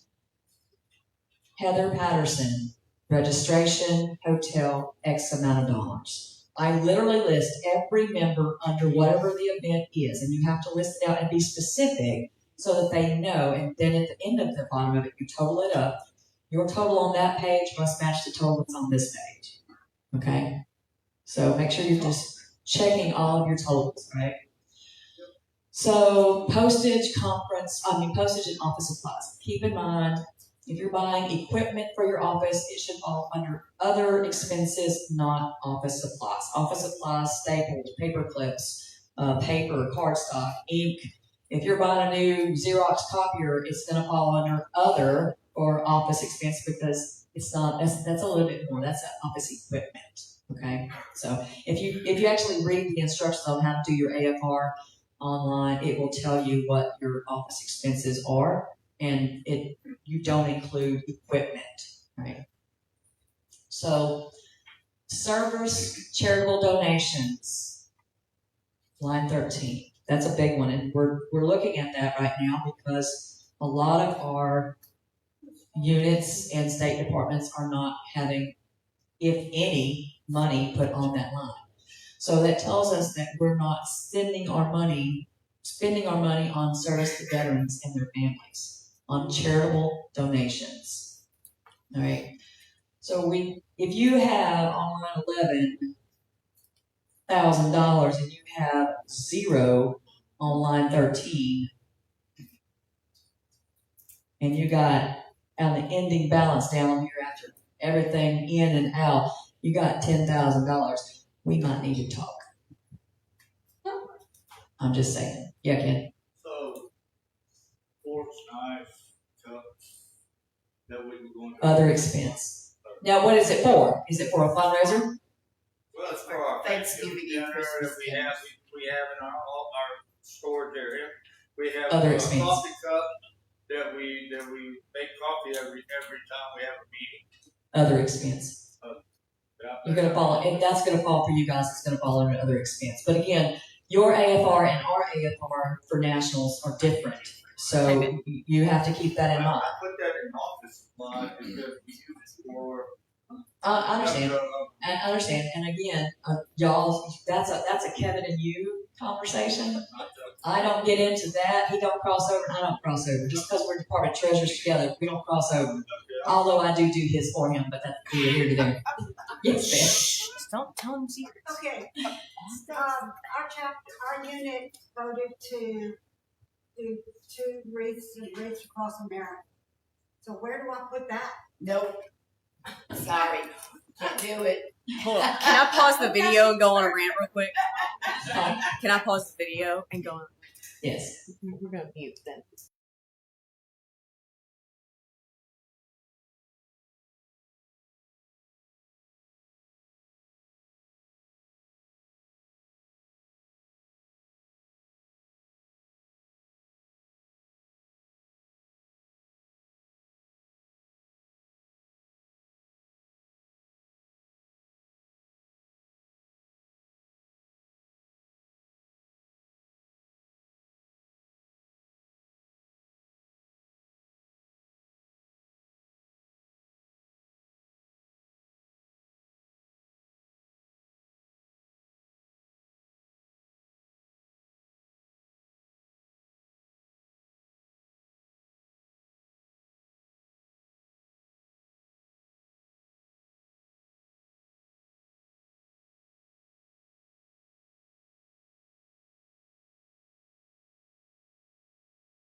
Yeah, because I haven't gotten. Am I good So to go to I- the next page?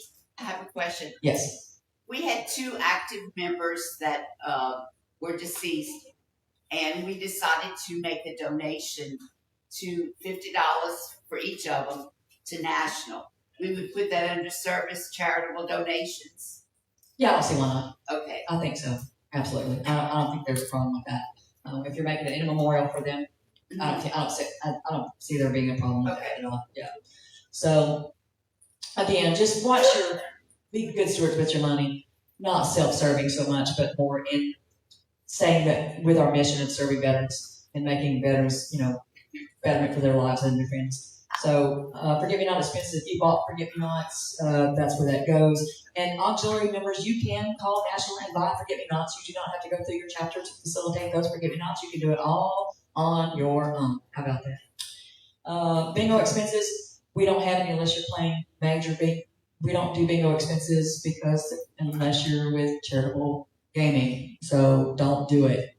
It'll get you in trouble. We don't do thrift stores here. Kitchen expenses, state mandates. There should always be $25 on your annual financial report for state mandates that says you have paid your state mandates. And Deborah, when I'm done, I need to talk to you. Other expenses, anything above and beyond that doesn't fall in one of those 10 through 18 will go under other expenses. Again, you must have a schedule attached. Right? If it says attached required schedule, you must have it. If I get your AFR and I don't have your disbursements, I'm calling you and going, I'm going to need you to email me that information so I can print it out and attach it to your AFR. And if you didn't send it to National, National's going to email you and go, you didn't send your schedule. You got to send your schedule before we can approve it. Okay? So keep that in mind, right? Total expenses from sums of line through 19 there. Ending balance, which is beginning balance, plus line 9, which is your income, minus line 20, which is your disbursements, gives you a total next. Statement of assets. Does anybody in here have savings account? Anybody in here have CDs? Okay, then do not worry about that. It's always going to be 0. We typically, our units, chapters typically have CDs and or savings accounts. Units typically do not. Right? And there's reasons why for that, and I'll tell you just a second. Checking account. Again, attach a copy of closing month bank statement. What month should you attach? June. June 30. Gosh, Beth, you are on top of it. I like it. She's all over it. June 30 bank statement. You must send me a copy of the front, a copy of the reconciled back side of it. If you have to reconcile, if you have checks out, you have to reconcile your bank statement. I must have a copy of the reconciled part of your bank statement. Period. Okay? Send it to me. If I don't get it, you're going to get a phone call. I need you to send it, scan it, email it to me. Right? If you have any other, I don't know why you would, but any other, but line, total assets, line 21 through 25, totals right there. Guess what happens if line 26 and ending balance on that previous page does not match? Out of balance. You are out of balance, exactly. No, you don't get suspended. Good. You don't.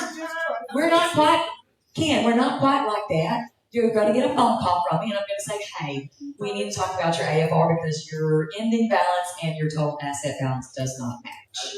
So we're going to talk about where, and sometimes it's just a matter of you forgot to pick up a number somewhere or you just didn't add it correctly.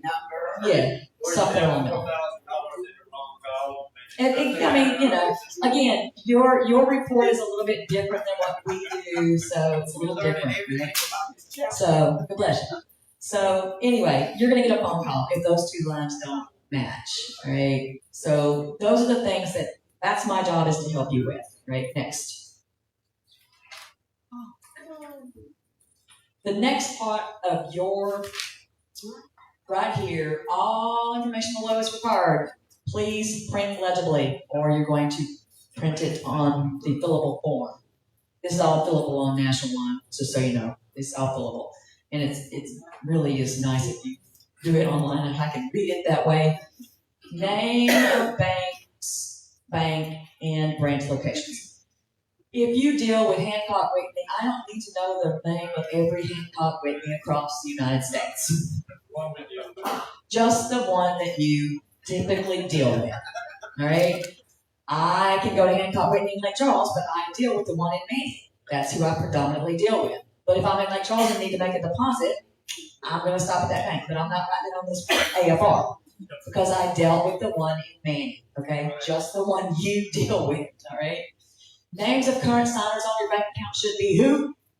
Commander, senior, treasurer.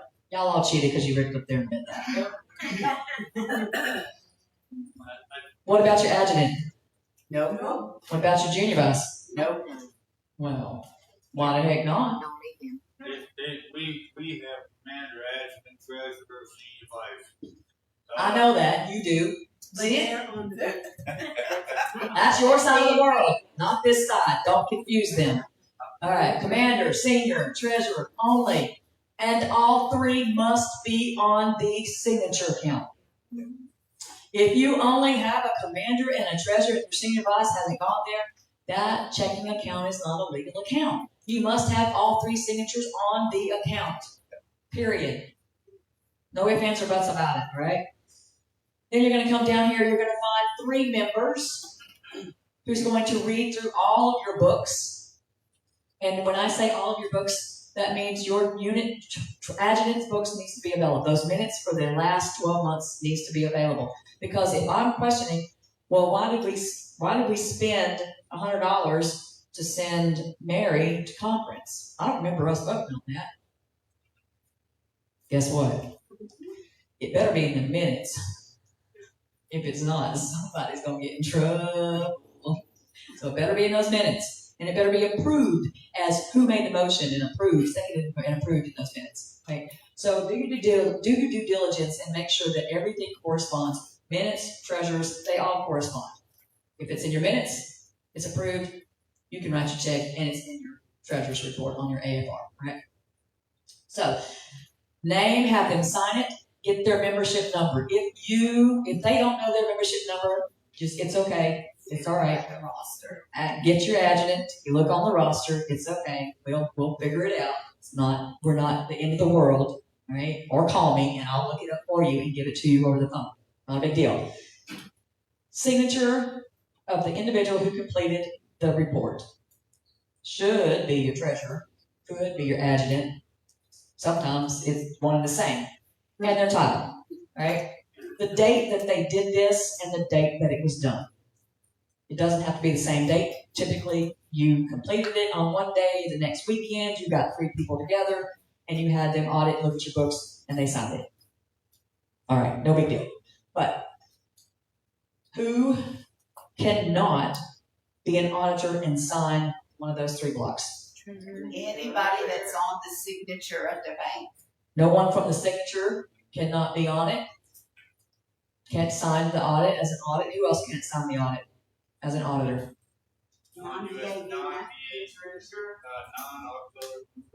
Non-auxiliary members, correct? No one with finance committee, that's right. Who else cannot sign as an auditor? Treasurer. A treasurer, no. Treasurer, senior, and commander can't sign. But who else cannot sign as an auditor? Finance committee. Finance committee can't sign. I'm looking for one particular one. A DAV member. A DAV member cannot sign your audit. Even if they are active, even if they're an auxiliary member, like I know Ken is an auxiliary member, he cannot sign their unit's audit as an auditor. Well, when I say non-DAV member, but you are a DAV member. So someone that just walks in off the street as a guest can't sign as an auditor. Right. So no active DAV member can sign as an auditor. Right? Your adjutant should not sign as your auditor. Okay? The reason being is that they are in the, like we had, Lynn was a DAV member, but he was solely an active auxiliary member. Okay? He's the treasurer. And he could definitely sign if he wasn't in the position of commander, senior treasurer. He could sign as an audit. Even though he was a DAV member, He was solely an active auxiliary member. Okay? He held no position within the DAV. He didn't really participate other than, like Phyllis, she's right there. She's an active auxiliary member, but she is a veteran and she is a DAV member. But she's actively participating as an auxiliary member. Okay? Now, position she holds, she's not going to sign the audit anyway. But so keep that in mind when you're sending it, because I do check that when I get that AFR. That's the first thing I do is I check the auditor's names to see who signed it. And I have to tell you, I've been in the game for a while, so I know who you have for members, and I know who you have for active DAV members, and I have the directory, so I know who those officers are. So if I look on there and I go, this says Ken Grove, and I'm like, hey, y'all, Marlene, I'm going to need y'all to re-audit, get a new auditor, because he can't sign your audit as an auditor, your AFR, okay? All right. Sign date, make sure you're going to send it to who? Me. And to National. And to State, DAV state. DAV, down to Deetra and Paul. Now, if you don't get it down to them, it's okay, because what she does is she makes a copy and she sends it to Kevin. So guess what? I live with the man, so therefore I'll make a copy and hand it to him anyway. So, it is what it is. But if we're not in that position, and we are not in the positions we have, please make sure you send it down to Deetra and Paul so they have it on file, all right? Next for me, and then we're going to go. You didn't want me to talk? Huh? Do you want me to talk afterwards? Have lunch. Oh, yeah. What you got, Kathy? Just for the record, Yes. I know the answer to that. Just for the record, are we ever allowed to, the commander or senior vice or whoever, to sign a blank check? Negative. So, all right. So, her question is at any given time, is it okay for the treasurers who's holding the checkbook to have the commander or senior vice sign a blank check ahead of writing it? Negative. You just give me the power to go spend what I want to spend, is all I'm saying. No, seriously, don't be signing blank checks out there. All right? Yeah, we all live close enough together. So in the department, I have to mail a check down to Janice. She has to sign the voucher and the check and then mail it back to me. And then I disperse it to who it has to go to and put the voucher page back into my book. All right? So it's a process. But as a unit, you all live close enough together. And you meet once a month, typically anyway. So you're going to take your checkbook and treasury report there to the meeting, and you're going to have the receipt, your vouchers, and you're going to have all of that prepared for your commander to sign, and you're going to have him write the check, all right? Fill out your check right there. It's easier just to do it right there at your meeting, all right? I wanted to get to...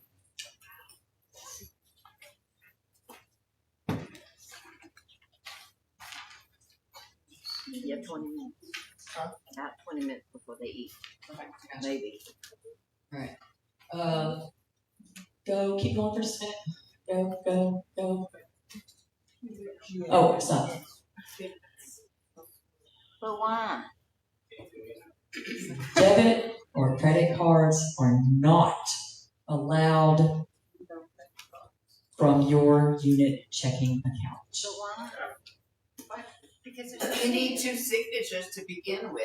Debit and credit cards are not allowed in a unit from your checking and or savings if it's a savings account. Your unit cannot possess a debit or credit card, period. The DAV also cannot receive anything unless it is in a check, money order, or cash. If somebody's going to send us online, we cannot receive. You cannot have a Venmo account attached to your checking account. You cannot have a PayPal account. Let me go on a rant. Stop. But Get up free and the leave. people. Get up and leave. Get up and leave. But I want I won't play with you. Sorry, it's my child. I have a right. Do not have those attached to your account. Okay? Just don't. Next. Next. Keep going. I want to get to the 3 times the limit. Go. Right. Go back up. Just passed Right there. it. All right. So, talking about your AFR. It's in your book. It's a little bit further back. But accumulation of funds. If you make money, you got to spend money. You cannot accumulate and hold your funds.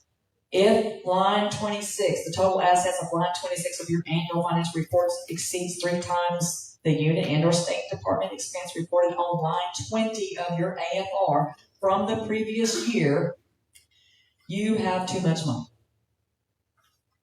In other words, if you look at your annual financial report, line 20 expenses, if you only spent $100, that total says $100 on there, and your year-end expenses on line 26 of total assets says you have $1,000, you have $700 too much money. You take line 20, multiply it times 3. Anything above that number, you have accumulated funds. And National they're going to come down and tell you, you have to do a 5-year spend down. And what that means is that $700 that's above and beyond the 300 times 3, the 100 on line 20. $700 has to be spent within 5 years. And they're going to give you time to spend it. You're going to make a plan. They're going to approve the plan. You're going to send $200 a year or $100, $150 a year, or whatever it is, $175 a year to a particular program, say DAV for kids. It has to be used for service for veterans only. You can't take your folks out to eat. You can't pay for conference. You can't pay for midwinter, national convention, none of that. It's not that kind of service. It has to be for service for veterans only. All right, you can't make a donation to Goodwill, Salvation Army, anything like that. It has to be for service for veterans only. Quickest way to do so is to make a donation to your veterans home across the state. We have 5 of them. You can make a donation to any one of the wonderful programs at National, DAV for Kids, Family Assistance, Education, Scholarship, Caregiver Support, Golf Clinic, Winter Sports Clinic, anything along that line. You write it out, you're going to send it to National, they're going to approve it. I also have to have a copy of that 5-year spend down so that I know to look at your AFR every year to ensure that you're spending your funds appropriately. Okay? So keep that in mind. Any questions on 3 times the amount accumulated funds? No? All right. So, Nicole, I'm going to let you close this out for just a minute, and then you can come up and have a little brief 15 minutes of your time. Yeah, I got it.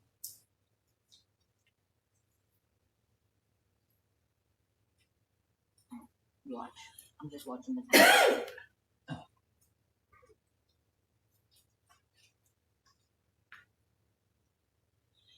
And here's Johnny. Who remembers that show? Late show. Johnny Carson. Ed McMahon. Anybody remember those days? Yeah. And now here's Johnny. Are you ready? Y'all ready? I'm waiting on you, John. Oh, you didn't tell me to stand up. Okay. All right, hang on. Here's the child. So on y'all's agenda, she has it scheduled for me to come back at 1 o'clock to do social media training, but I'm a CSO and I want to go sit in the CMS training. So we got 15 minutes. I will just give you a general overview of just some different things that I've done knowledge-wise. If you haven't already, if you don't have a unit Facebook page, you can either make your own unit Facebook page. If you're a smaller unit and you get with your chapter, make a joint Facebook page with your chapter. Make it to where you have multiple administrators. So with the administration, I always tell my units and chapters in Virginia and previously, you need to have at minimum 2 administrators. At minimum. If you're going to have a joint one, that means you need to have one from the chapter and one from the unit. Find competent people you trust to have access to these social media pages. If you have 2 people in the chapter and 2 people in the unit that you feel comfortable letting them have the social media access, then make it 2 and 2. To do that, you will have to set up and log in with the Meta Business Suite account profile. It's an app, it's a different website, but it lets you manage that Facebook page and give admin access to it. That's going to be an actual Facebook page, like an actual, like a business profile page.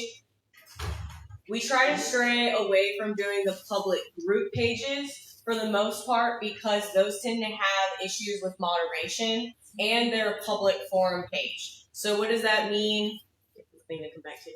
So what does that mean is that when you have it as a public group page, you run into the problem of everyone can post on it. And if you don't have active moderators, you're going to be monitoring the page every single day, or you don't have the stringent rules set up that posts have to be pre-approved and stuff like that, you're going to run into the issue of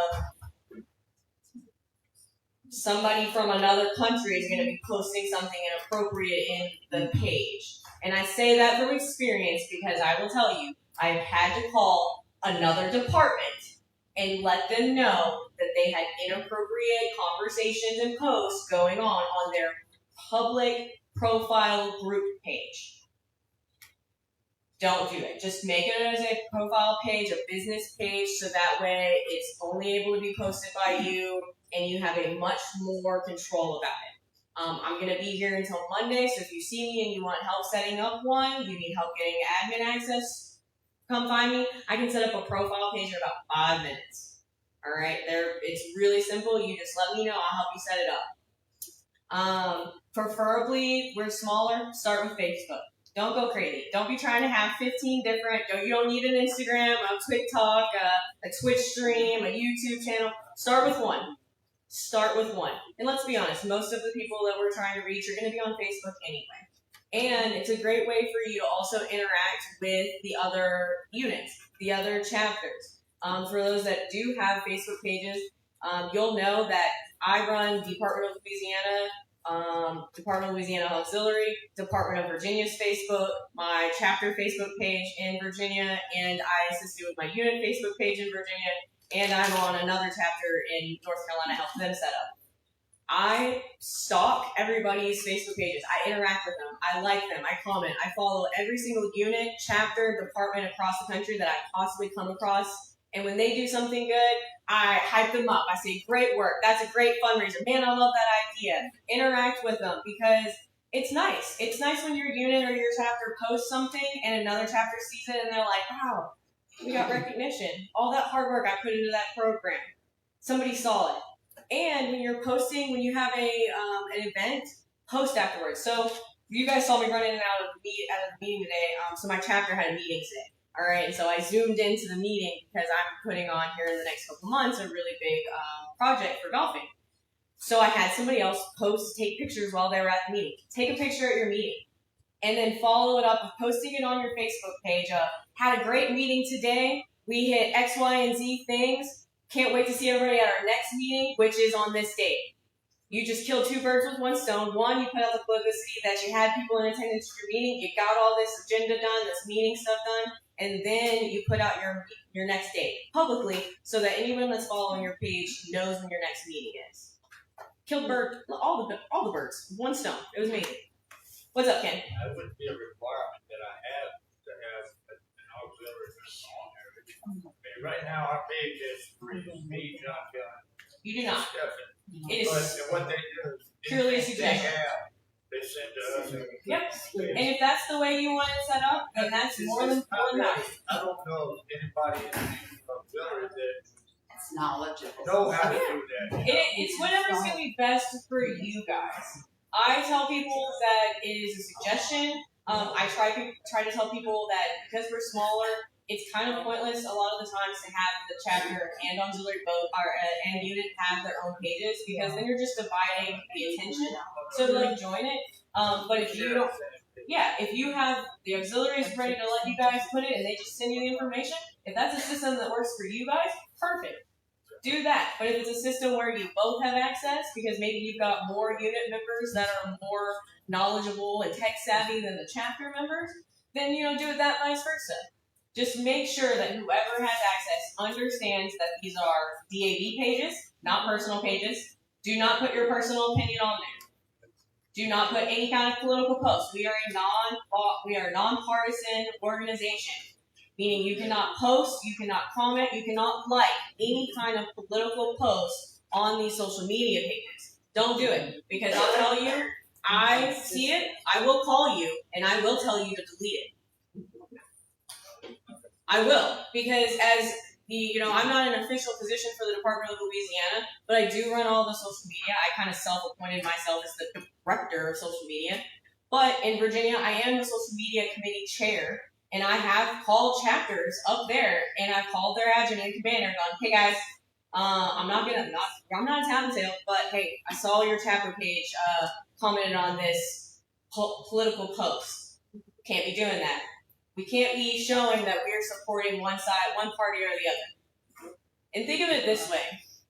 If it's a post that might be divisive or might deter someone from coming to your chapter or unit, you don't want to post it. Because remember, if it's out on the internet, it's forever.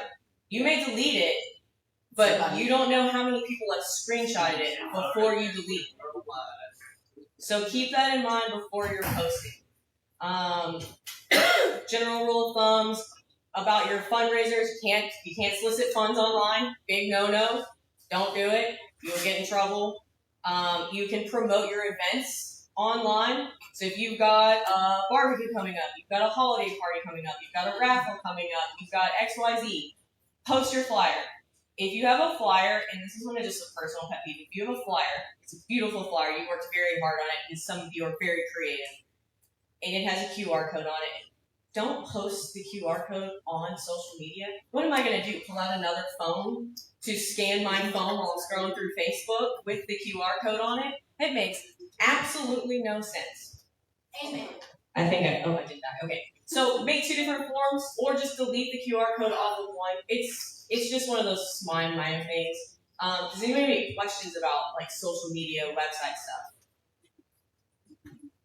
If you have events and you want it on the department calendar, if you didn't know, and I'll put this on there. Somebody told me the other day that they didn't know that the auxiliary has their own section on our website. Did you guys know that? We also have a whole calendar on the website that shows all of our stuff.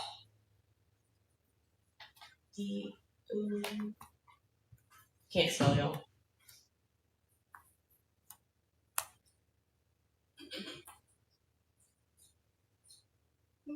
Oops. Well. Oh, it would help if I spelled right. It's that dyslexia, man. All right, so if you didn't know, Department of Louisiana has their own website. I think I can stop streaming. Goodbye, Facebook.